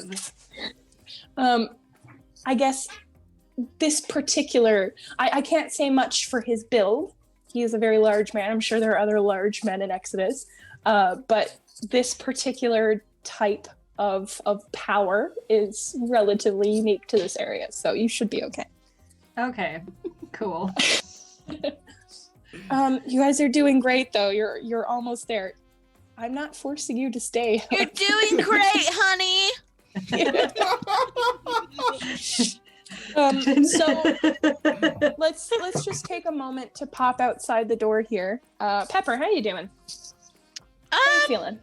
You're outside of the kind of attack radius of this this meltdown that Bambi is having now. How you feeling?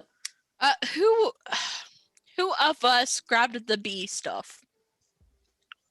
Ooh, that's a good question. I don't remember. I don't remember either. I don't think it was Bambi. I think it was might have either- been Anastasia.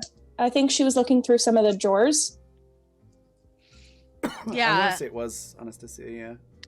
Okay.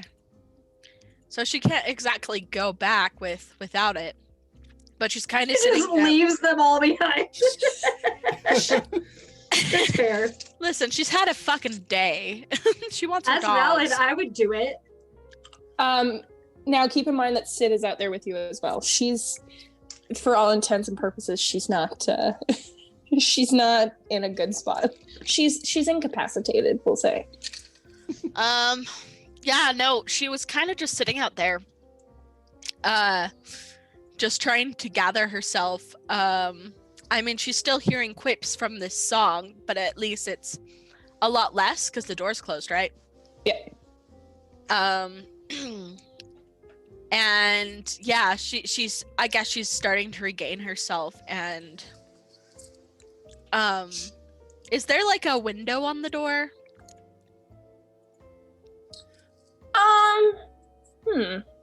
Yeah, I mean, it's the apiary itself is multiple spots, because you can go in and there's like its own separate little enclosed area with its own small gardens within as well. So there are spaces inside where you can go in and sit and like have coffee as well. They've got like this little spot for people as well. So I imagine that the door itself is like it's like nice to look at. It's got like pretty glass windows and like the door has designs in it and stuff like that. So yeah, I absolutely. Okay. So yeah, so she peeks, like she stands up, kind of gets on her tiptoes a little bit to see what's going on in there, and sees just the absolute bonkers madness that's going on.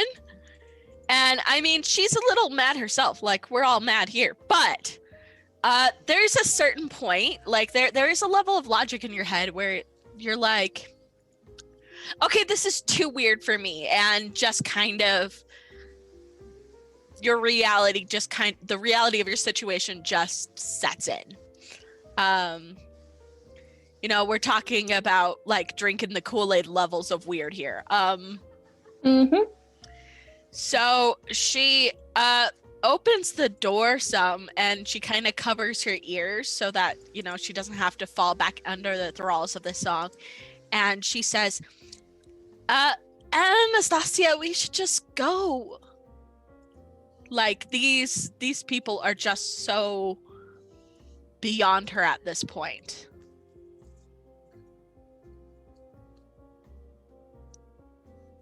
Yeah, so she wasn't expecting you to kind of pop in through the door, so it spooks her a little bit, and she like whirls around on you with the gun up. And she like, you can see the knuckles of her hands kind of turn white as she's like obviously with her finger off the trigger, but her grip like tightens on the gun, and she's just like, Pepper, you cannot do that to me when I'm holding onto a gun. She's got this like really kind of almost sad, wide-eyed look, like a child about to cry kind of look. Like she is so like shocked by what she's seeing and so distraught. Because I'm imagining, not to get too gruesome here, I know that's your job, but I'm imagining like this guy's jaw ripping and his throat ripping from this bag of kumquats being shoved in there. And just she is like wide-eyed, teary-eyed, like a child who's about to cry, just mortified. Like, this is not okay. This is not an okay situation. Yeah. I feel like just looking into the room and seeing everything going absolutely apeshit, you can almost hear like the Benny Hill chase music in the back. Yeah. Just as Pepper looks in through this glass window and sees everything hitting the fan. Oh man, that's so funny. But yeah, no, Anastasia recognizes that, obviously. Excuse me. Oh my goodness. Like the look in Pepper's face and stuff like that. Yeah. And in all honesty, she would rather be literally anywhere else but here as well. And then, of course, there is the thought of this toxin spreading through the ventilation systems that is quite pressing as well. That kind of took a back burner for a second as our little friend here became the focus. But Anastasia kind of turns back to the group and She holsters her pistol and puts both sets of fingers in her mouth and just makes the loudest whistle that she can possibly manage. Just this high, sharp sound that fills the room, trying to get the attention of Bambi and Klaus. She too would like to leave.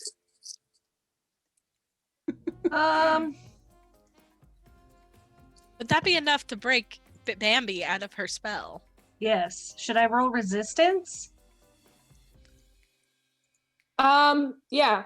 High resistance, you break out of it. Low resistance, you do not. 16. You don't break out of it fully. You're starting to kind of feel the exhaustion set in as you kind of come down a little bit from that. Like obviously the anger, the rage symptoms, the bleeding is all still there, but it's starting to take its toll on your body now. You've lost sufficient blood and the anger itself is really draining on your body. So you start to feel yourself come down from that a little bit. And you do hear that whistle kind of in the back of your mind, but you don't snap out of it. Klaus, what about you? Klaus just, without looking back, is still laughing and trying to choke this guy. So it's sort of a little bit busy here. And is it Klaus's turn? Yeah, go ahead. Okay. Is going to keep one hand on the bag of kumquats, in this guy's mouth, and with the other one, just pinch his nose, and is just gonna go, "Got your nose." And It's just proceeding to try keeps to getting weirder. choke this guy. He's pinching his nose so he can't breathe through his nose. Klaus is trying to strangle this guy. Yeah, go ahead and give me another strength roll. All right. Nat 20.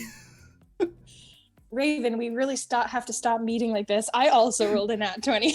Oh God. So what's the total right now? The total of what? What's the? I've got. His modifier. 30. Yeah, so his strength modifier is a +10. So that would be nat 20. That would be a Okay. 30. A D6 won't help. Okay. So with that, you're trying to pinch his nose and continue shoving this bag into his throat. He has one hand on the wrist that has the bag, and as you're pushing the bag into his mouth, you can kind of hear the crackle almost, when you overextend a joint and there's like a pop. You can hear that in his jaw as like you are kind of pounding these fruit into his mouth, and with such extreme force that like his body actually can't really handle it. You hear that pop in his jaw as it kind of like lets go a little bit. Gross. But as you go to take your other hand to pinch his nose, he's able to kind of wedge an elbow into your face with his other hand and kind of pry you back a little bit. So you lose that grip on his nose as you're kind of still holding onto the bag. Anastasia, go ahead. I'm just cracking up that I rolled a nat 20 to pinch someone's nose and failed. Yeah. Yeah, Just bitch, the because it's absurdity of that stupid. is funny. I don't know how this keeps happening. We keep rolling the same thing.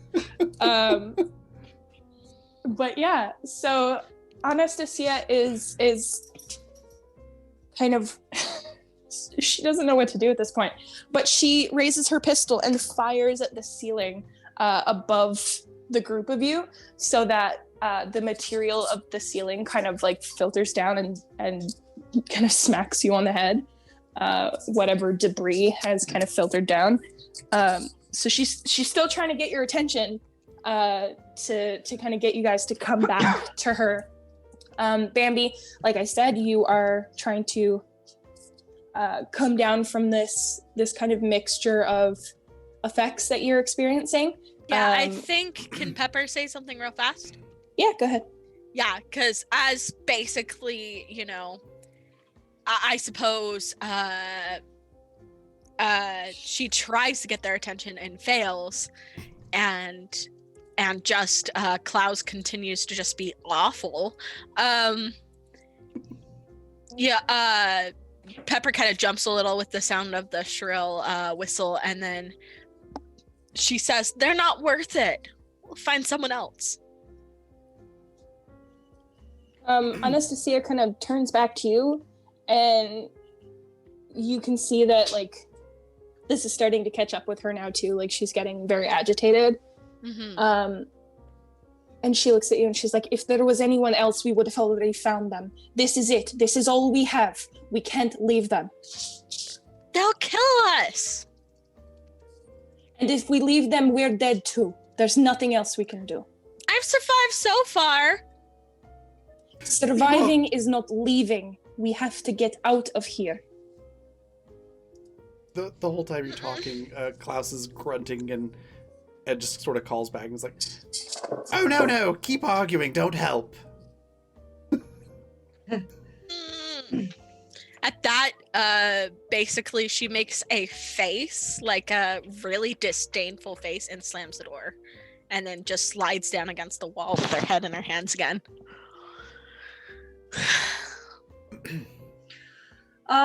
With that, Bambi is going to wrench the heel back out of the guy, shake it off, put her foot back in it,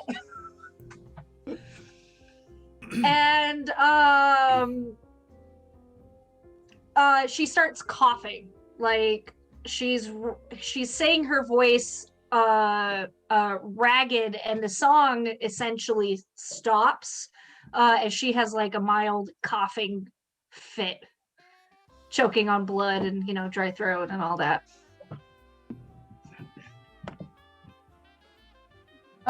So with that, as she kind of like winds down a little bit, Anastasia calls out again, kind of addressing Klaus, and says, I think it's time for us to go. We can get out of here. We don't have to continue this fight.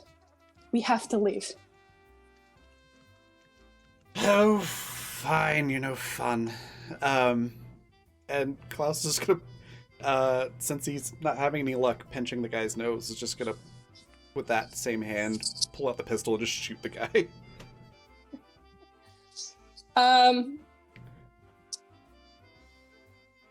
Should I attempt to give you the same gift twice, or have I learned my lesson, perhaps?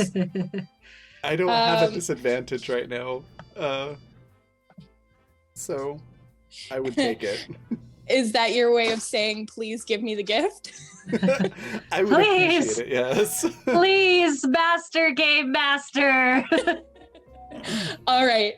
Considering he's dealing with the literal dislocation of his jaw, and the fact that he's trying to stop you from pinching his nose, he is not of the mind to immediately see the gun coming. You do not have to roll for accuracy. I will not roll to dodge. You can go ahead and give me a damage roll. All right, and those are Instead, D6, right? Because you're at point blank range, let's do a D8. Okay.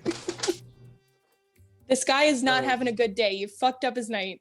D8. I was say, he's been shot twice, eaten from the inside out by bugs, had a stiletto in his neck, and yeah. has So he's a bag of citrus down his throat.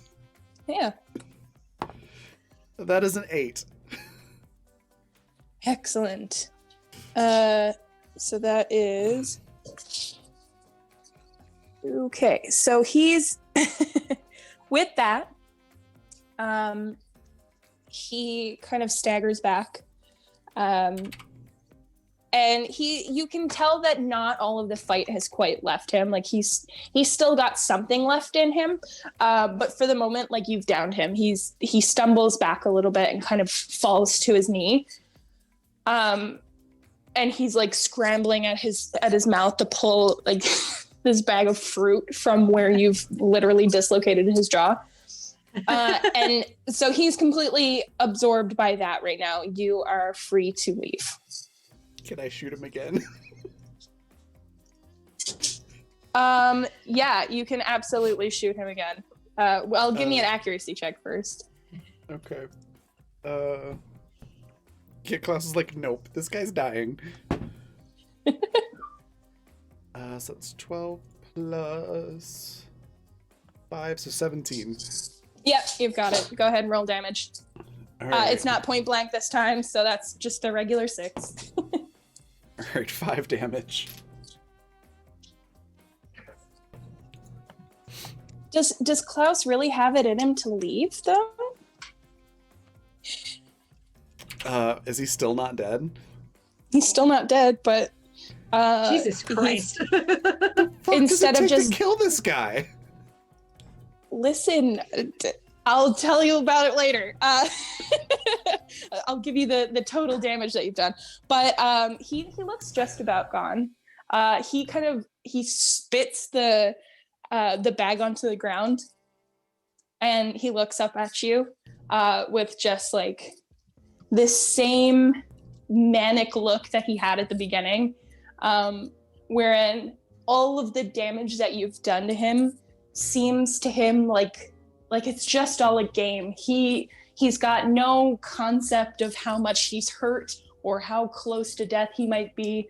To him, this is fun and games, baby. Let's go. What else you got? Bambi, do you have anything else to add?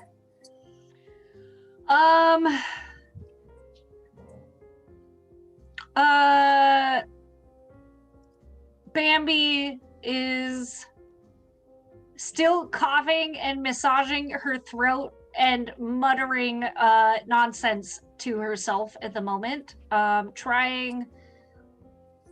No, she's not even going to try and rationalize herself, but she is walking towards Anastasia. Okay. She's just like, fuck it. Anastasia moves further into the room past Bambi as Bambi is making her way to the door. And she comes up besides Klaus as well. And she kind of faces her body toward the splicer, who's like trying to struggle up back into a standing position. And she side-eyes Klaus just once. And there's all the usual stuff. Like, obviously she still hates him. But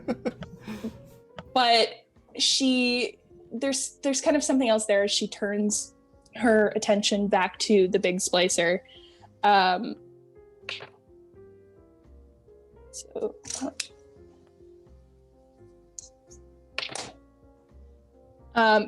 she raises her pistol and is able to give him a good. There we go. She raises her pistol. She shoots him right in the face again. He takes another shot full on, falls to the ground again. You can still see kind of like as he falls forward, just the weight of him as he comes down and lands face down on the ground. And his head kind of twitches as you can hear him pull just this rattling breath through his teeth. And his hands are still moving. His fingers are still moving, trying to push as he tries to push himself up off the ground once more. But you can tell that he's fading fast, but he's still making that effort. You have a feeling that one last hit should do it. Yeah, Klaus will shoot him in the head. Just point All right. blank. Walk up to roll him. for damage, please. Since he's struggling that much. 4. All right, and with that, you shoot him in the back of the head, and all of that twitching, all of that kind of rattling that he's pulling in through his teeth, all of that stops. You hear one final sputter as there's like a gurgle of a mixture of air and blood in his throat, and then nothing, just silence. Finally! Ah. All right, And now you- we can you- go. You hear from Anastasia just this like breath as she lets go of that tension, and she's just like, "All right, let's go." You said that the guy like was able to get the bag of kumquats out of his mouth, right? Yes. So he kind of threw that to the ground. He spit that out. I know what you're Klaus- thinking. Don't. No, this is not recycling. Klaus can No. pick that up and take it with him. No. Oh my god. No. Gross. So Bambi walks out the door and kind of stands out almost like within arm's reach of Pepper, and just kind of stands there staring out over the location, and just like this sway like a grass in the wind just like moves through her, and she tries to straighten up out of it and just collapses. Sorry, can you say that last little bit again? She sways like a leaf in the wind, tries to straighten up, and then collapses. Nap Oh, time. lovely. So you're outside, sorry, with Pepper, you said? Yeah, she's within arm's reach of Pepper. Okay. So you see Bambi fall down. You also hear kind of like this sputtering breath from Sid, who's still trying to desperately hang on to consciousness. Meanwhile, Bambi is also still bleeding from all of I didn't her. make myself soon enough. I'm so sorry. You're fine. Yeah, so that's kind of what's happening on the outside. Sorry, 1 second.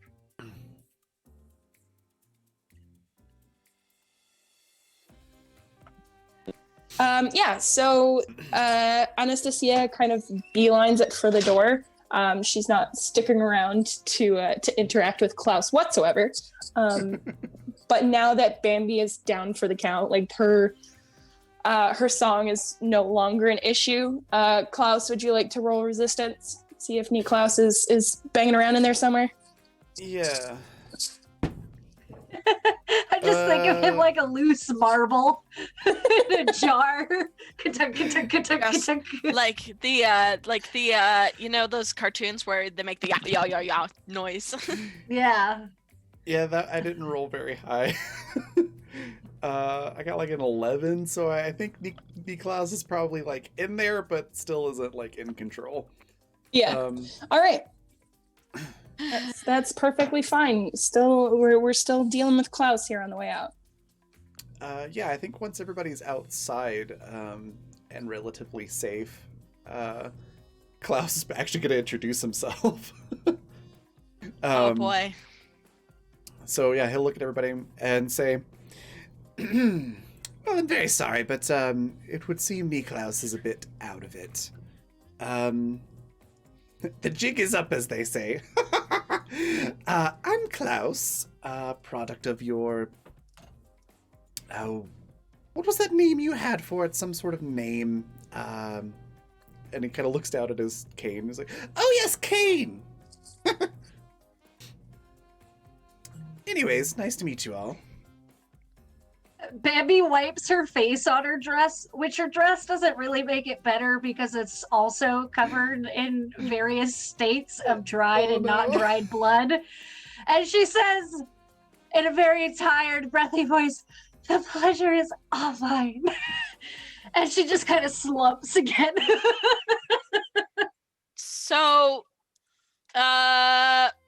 there is a look of just sheer, like, it's a mix of disdain, fear, disgust, and just generally being upset and angry on Pepper's face. I mean, she's still wearing her mask over her face because it'd be a bad idea to take that off right now. But she's got that look, this disgust, disdain. And it's not just directed at Klaus. It's also at Bambi. And she gets up, picks up, like, I guess she's gonna try to pick up Sid and then just go. Okay. But her disdain and dislike for all of you is fairly clear. Like, she That's is valid. she does not, like, she just watched you guys, like, be horrible. And she's not, I mean, she's not, like, the best herself, but their standards, dude. Honesty among thieves kind of thing. Yeah, God. Yeah, Bambi doesn't have any of that. She'll do whatever it takes. Yeah. Klaus too, for the most part. Klaus just looks Yeah. at Pepper, seeing this look, and goes, "Oh, hello, Pot. I'm Kettle. You're black." And goes, "All right, now, what do I do to fix this one?" And it's very clear that, like, Klaus is talking to himself, quote unquote, and seems to be trying to figure out how to help Bambi via Niklaus, without Niklaus being in control, if that makes sense. I love that Klaus's first inkling is to help Bambi, when all of this time Sid has been suffering neurotoxin damage. I mean, Pepper did attempt to pick up Sid, so Yeah, she's going to. I think I have to roll, like, strength or something for that. Yeah. Probably. Now, So- I just would like to let you know that you all do have some sort of first aid on you. So That's if you would like right. to take a moment and heal up a bit, Yes. that might help you a little bit, I think. May I Um, use my med kit? Yes. I'm fine. That is true. I am absolutely not warning you to heal up right now, because there is something immediately going to come around the next corner. That's not what I'm saying. That is in fact the opposite of what I'm saying. That's not the truth at all. I just think you'd like Is to that heal a up. save point over there? V, I have a quick question Perhaps. about health. Yes. How many health points did I lose because of the bleeding? That is a good question. What is your health points at right now? I think I'm at 16, but I can't And remember what my original health points were. I think they're your 25. your original health points are 45, darling. Oh, so I'm at. Why am I so low? You probably didn't add your health points when you leveled up each time. Yeah, that would be why. But I did keep track of what I was at, like how much damage I took Yeah. also. So I'm that at a being said, 36. what? I'm at a 36. Okay, let's keep you at the 16 and just use that to account for not doing math the way Okay. we should have been. All right, so I'm Uh, at a 16 Max out of 45. 45. Everybody at level 6 should be 45, yeah. I have a couple things also. Mhm. One, how much health do the med kits give you back? Let me see. And then the other thing is just so Klaus's like logic here with Sid. We need to get all the ingredients to really help Sid, so there's really not much to be done there. And Bambi, Yes. Bambi did the thing that that supercharged Klaus. So yes, of course, Klaus wants to make sure that's okay. It's not because it's Bambi, it's because she holds cocaine. Yeah. Niklaus would have genuine concern for Bambi. Klaus, it's a little bit of column A, a little bit of column B. Now, that being said, absolutely understandable. You would want to help your cocaine stash first. However, that being said, you are also aware that this is it's degenerative. Okay, it's ongoing damage with Sid. So she's alive now. We're we're not quite sure how long that's going to hold up. So, I mean, Pepper's fine, so she will. I don't know if Pepper got a med kit. No, I don't have a med kit actually. Anastasia has healing items. You're okay. Yeah, but I was going to help Sid, is what I'm saying. Sydney also has healing items, so yes. I can use Sydney's. You can use those to assist her. All right, I will do that because I'm a better fucking person than the rest of y'all. I don't think there's many people that are worse persons than Klaus. It's fair. All right, I'm not playing a good guy. I'm the bad guy. Duh. Hold on. 45. 38. Okay, I think you got me there. Neebs. I think you got me there. There's one, yeah. Okay, so very quickly before we move on, if you guys want to take a look at what healing items are available to you, tell me what you would like to use, and I'll tell you how much it will give you back. You have a full med kit? Yeah. I have 1.5 med kits and 1 bandages. Okay, so Bambi first. A full med kit is going to give you 85% of your max health back, so you can add an additional 38 points of health to whatever you have now. Okay. So you pick through your med kit. You apply bandages to what needs to be bandaged. There's painkillers and morphine probably in there and all that good stuff. So whatever is available in it that you could possibly use, you do so, and you are able to use the majority of the kit. Whatever's in there is just bobs and bits and ends and whatever. Yeah. There's not very much left. I'm So you feeling can add great. Yes, so you can add an additional 38 points. I think that tops you up to your full health anyway. Yes. Klaus, what would you like to do?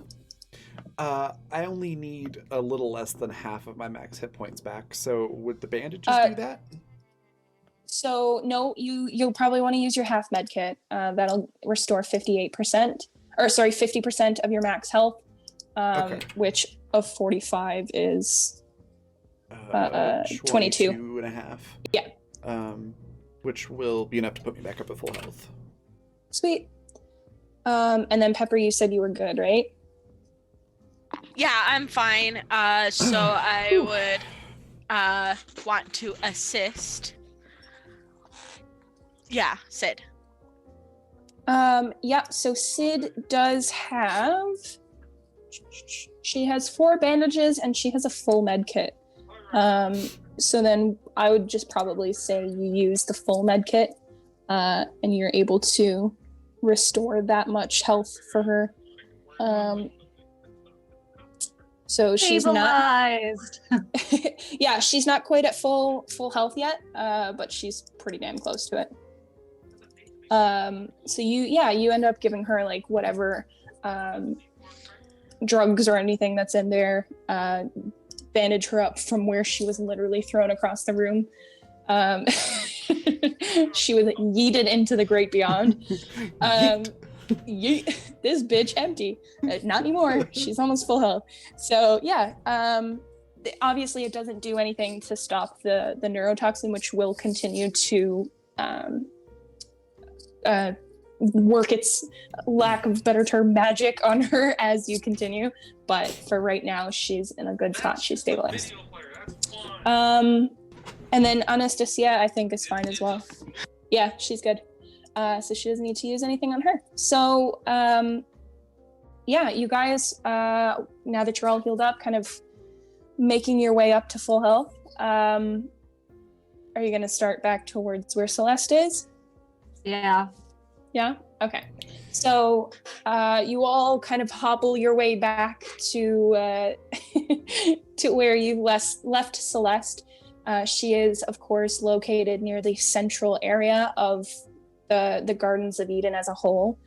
And if you remember kind of the layout of how it works, there's that central point. The gardens are are relatively large and circle, and are divided into 4 distinct kind of, I guess, biomes. The 4 different pieces with different flowers and shrubbery, and one is the farmer's market and all that stuff. So you kind of make a straight line instead of passing through any of the other sections the way you had to find all of your ingredients. You just make your straight line back towards the central region of the gardens, to where you've got this little park. And then as you start to walk and as you get closer, you do see Celeste's tower, I guess, quote unquote tower, her research tower, kind of loom up in the distance. Do you all want to roll an awareness check for me? Sure. I don't like how that sounds. It's a good question. Hold on. 10? Oh, no, that's... Oh. That's a 6 total. I thought it was a 10, it was a 2 sideways. Everyone's coming off of that shit, I guess. Let's see. My awareness is 4 plus 19. That's 23. 17.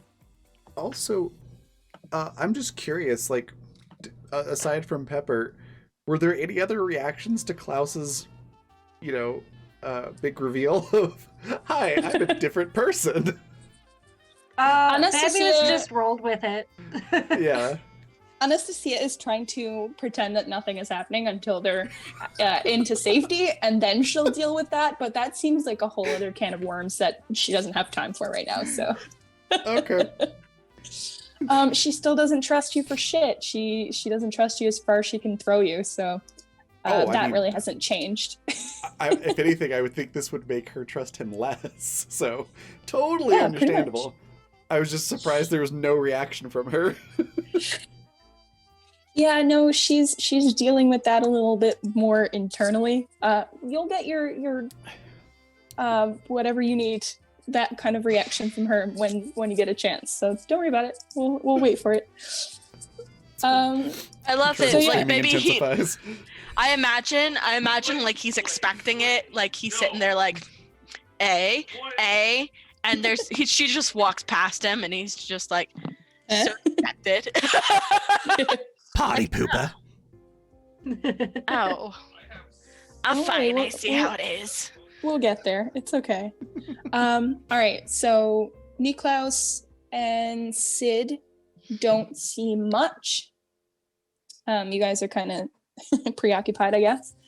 Bambi, you notice something very faintly in the distance. And at first, you kind of blink your eyes a little bit. Seems like there's still blood running into them.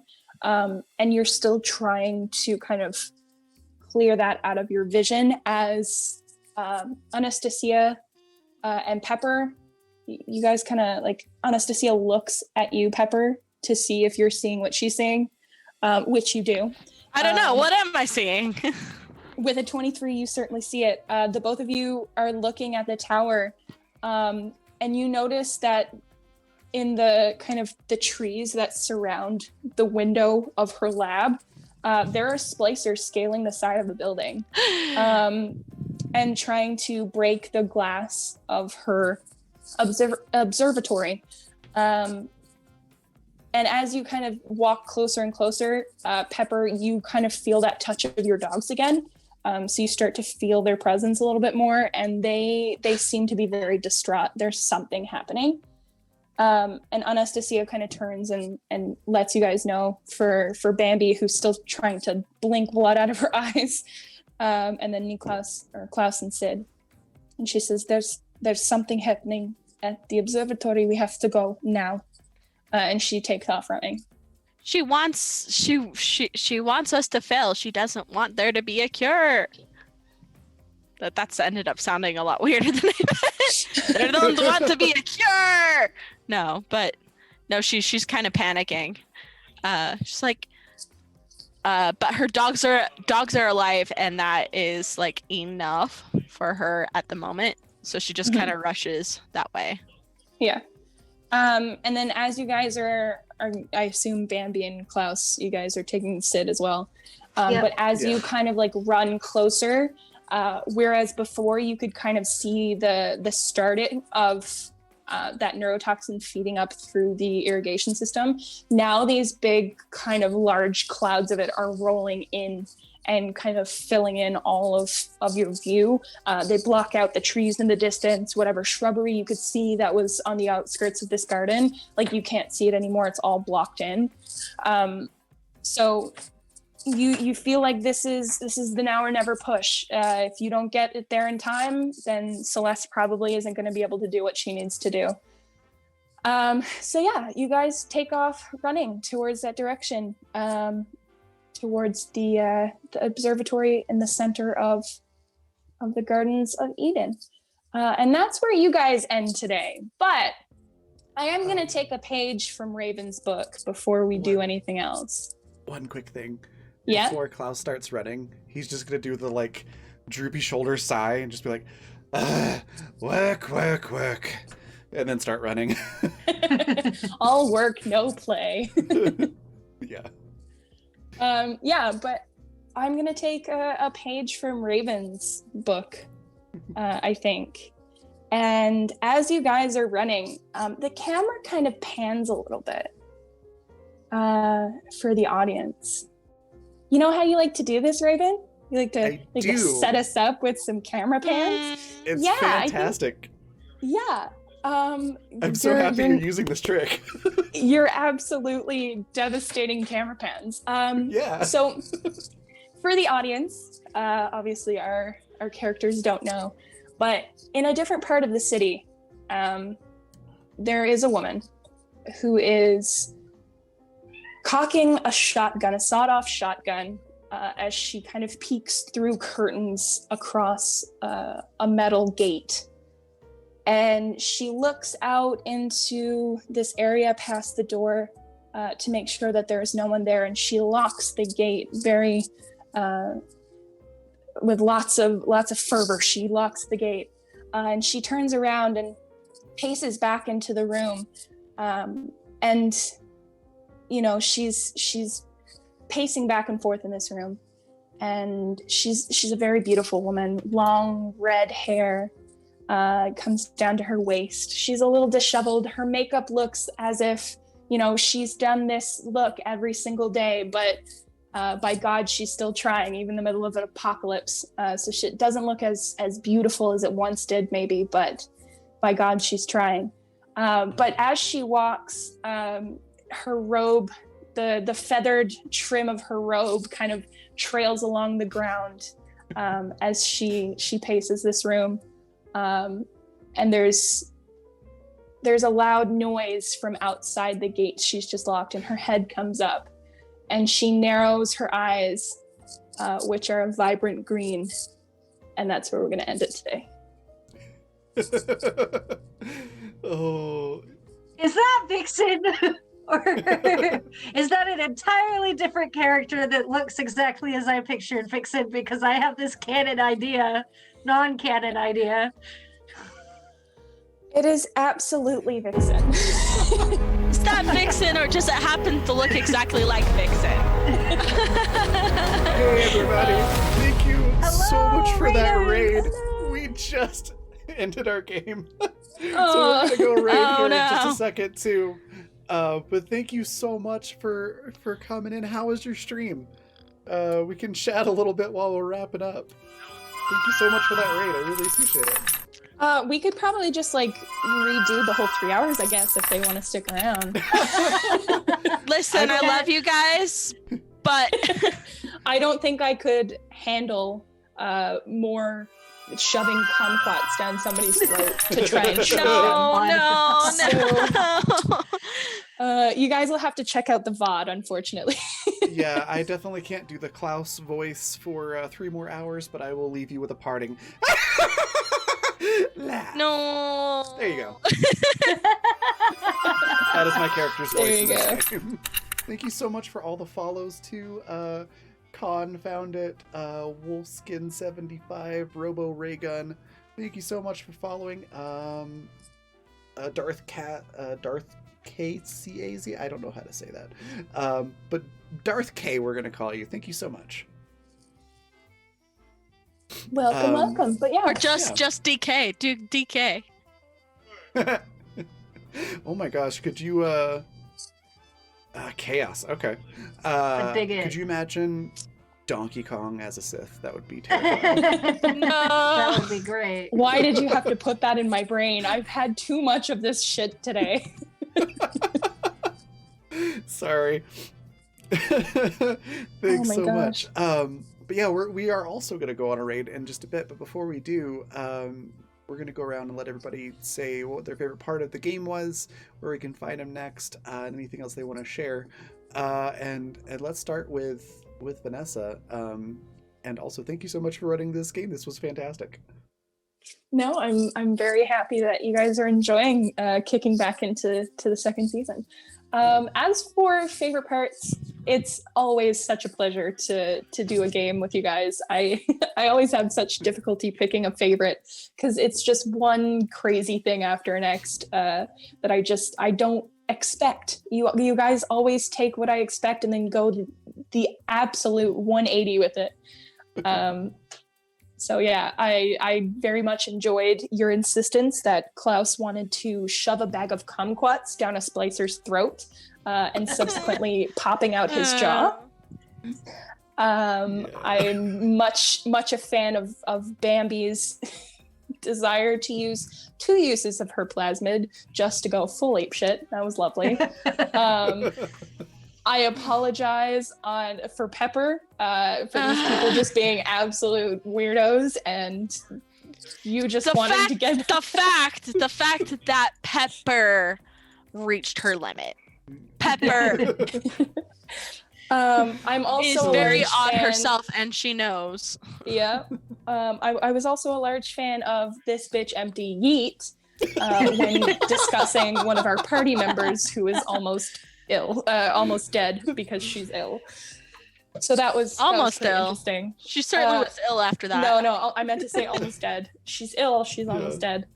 But you guys were like, yeah, let's throw her across the room. Why not? Sounds great. Hey, But yeah, when you're escorting someone to safety, if more danger comes, then you just yeet them to safety and fight. I mean, my brain is like, okay, makes sense, but no. Oh yeah.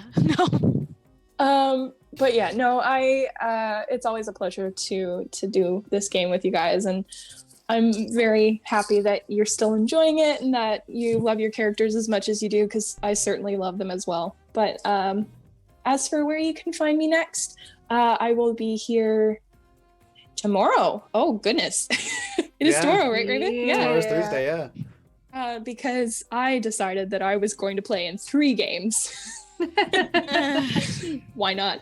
But yeah, no, I'll be back here tomorrow for some Elite Beskar, where I play a Dark Force user named Anaka, and she is lovely and killed something in the first session, even though we only played for an hour and a half. Which I literally told my mother about because I felt so guilty afterwards that I had killed this defenseless animal. So this is going to be fun, Raven. You won't have to punish me. I will certainly punish myself. And then on Saturday for more Animus Incentus. But you can also find me online if you would like to take a look at my artwork. I am both a traditional artist and a digital one as well. If you'd like to take a look at my work, you can find me on Twitter at Peppero Draws, and that's Pepper like the candy. And likewise on my Ko-fi page, which is coffee.com/PepperoPrincess. But yeah, that's me. Thank you for watching today. Fantastic. Yaz. All the usual questions. Favorite part, where can we find you? Anything else you want to share? My favorite part definitely had to be Pepper Ann's hot take on my Madness Siren song, with the way that it affects the cane use. And that rather than her totally losing her fucking marbles, it was a different emotional response. I thought that was really cool, and how she played that. It almost was like a wake-up call, even. Yeah, like it brought her actual more clarity than than anybody else in the room.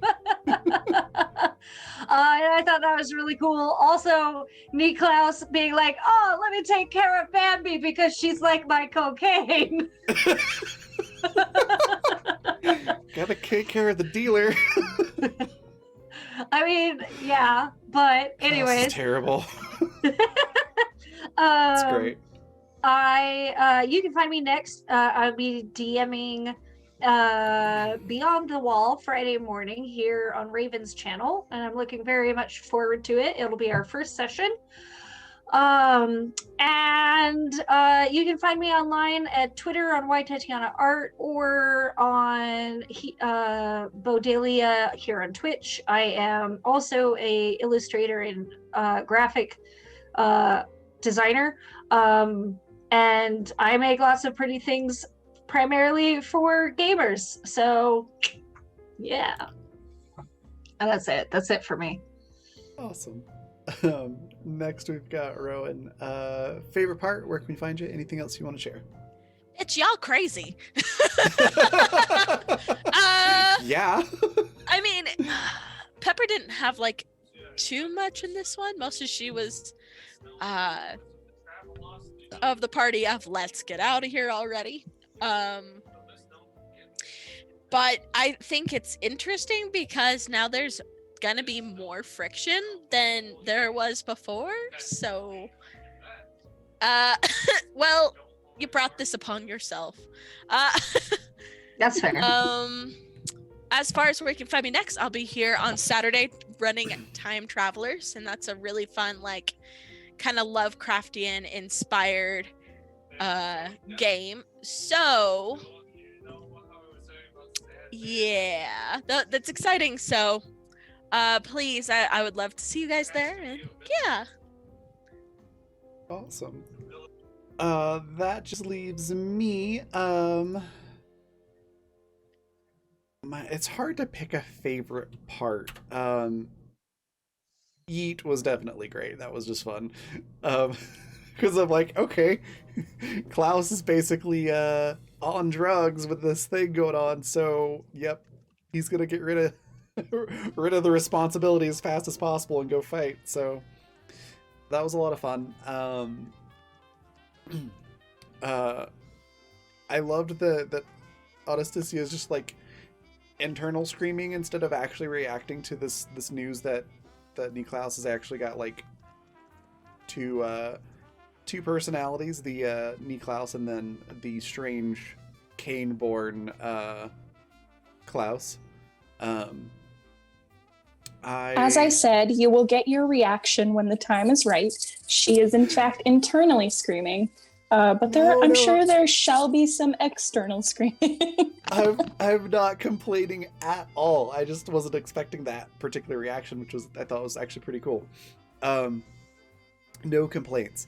And I really loved seeing Klaus and Bambi just kind of go apeshit together on somebody. That was a lot of fun. Let's just watch them fight together. And then Pepper Ann coming in just being like, the fuck is wrong with you people? It was fun. If you can't do a job well, you might as well just finish it. Yeah. But the whole thing was fantastic. I'm really enjoying it. I'm really glad that Klaus is sort of out now, which is going to open up a lot more interesting story opportunities. A little less intrigue than before, but a lot more chaos, which is going to be always fun. As for where you can find me next, I'll be GMing Ali B. Beskar tomorrow at the same time, so at 6 p.m. Mountain Time, 8 p.m. Eastern is when that starts. And that is our Star Wars campaign. And if memory serves correctly, our party, right before we had to end the stream last week, are on their way to try to infiltrate a Star Destroyer and blow up a bunch of TIE fighters, special TIE fighters. So that's going to be really fun. And then the rest of the week, we've got Beyond the Wall on Friday at noon. We're going to have session 0 of Mouth of the Beast Below at 6 p.m. Mountain Time as well on Friday. That's our Zweihander game. And then Saturday, we've got Time Travelers and Animus as well. Other things to talk about. Sponsors, for one. Let me get that into chat. Grinding Coffee Company, Fundamental RPG, and Intrepid. For Grinding Coffee Company, the link's right there in chat. You can use the code RAVEN for 10% off. And then for Fundamental and Intrepid, you can go to coffee.com. That's ko-fi.com/raven/shop, like it is there in chat. And there's lots of Intrepid products, which are really cool. They are basically adventuring gear for IRL, for real life.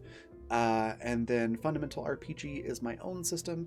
It's what Animus and Water run on in the current season of this channel. And you can pre-order 2nd edition right there for a discounted price. Once it comes out, it'll be a little bit more expensive, and it will be releasing end of February or early March, just depending on production timelines with different delays and everything going on. And I think that's all I have to promote right now and talk about. So we're going to go on a raid. We've got our raid cry. Go ahead and feel free to copy and paste this in, which is just yeet this time. And we're going to go raid Milady Saito, fantastic streamer and person, and just all around awesome. Definitely give her a follow if you're not doing so already. And then I will see you all tomorrow. Oops. My screen froze. There we go. I will see you all tomorrow. Bye, everybody.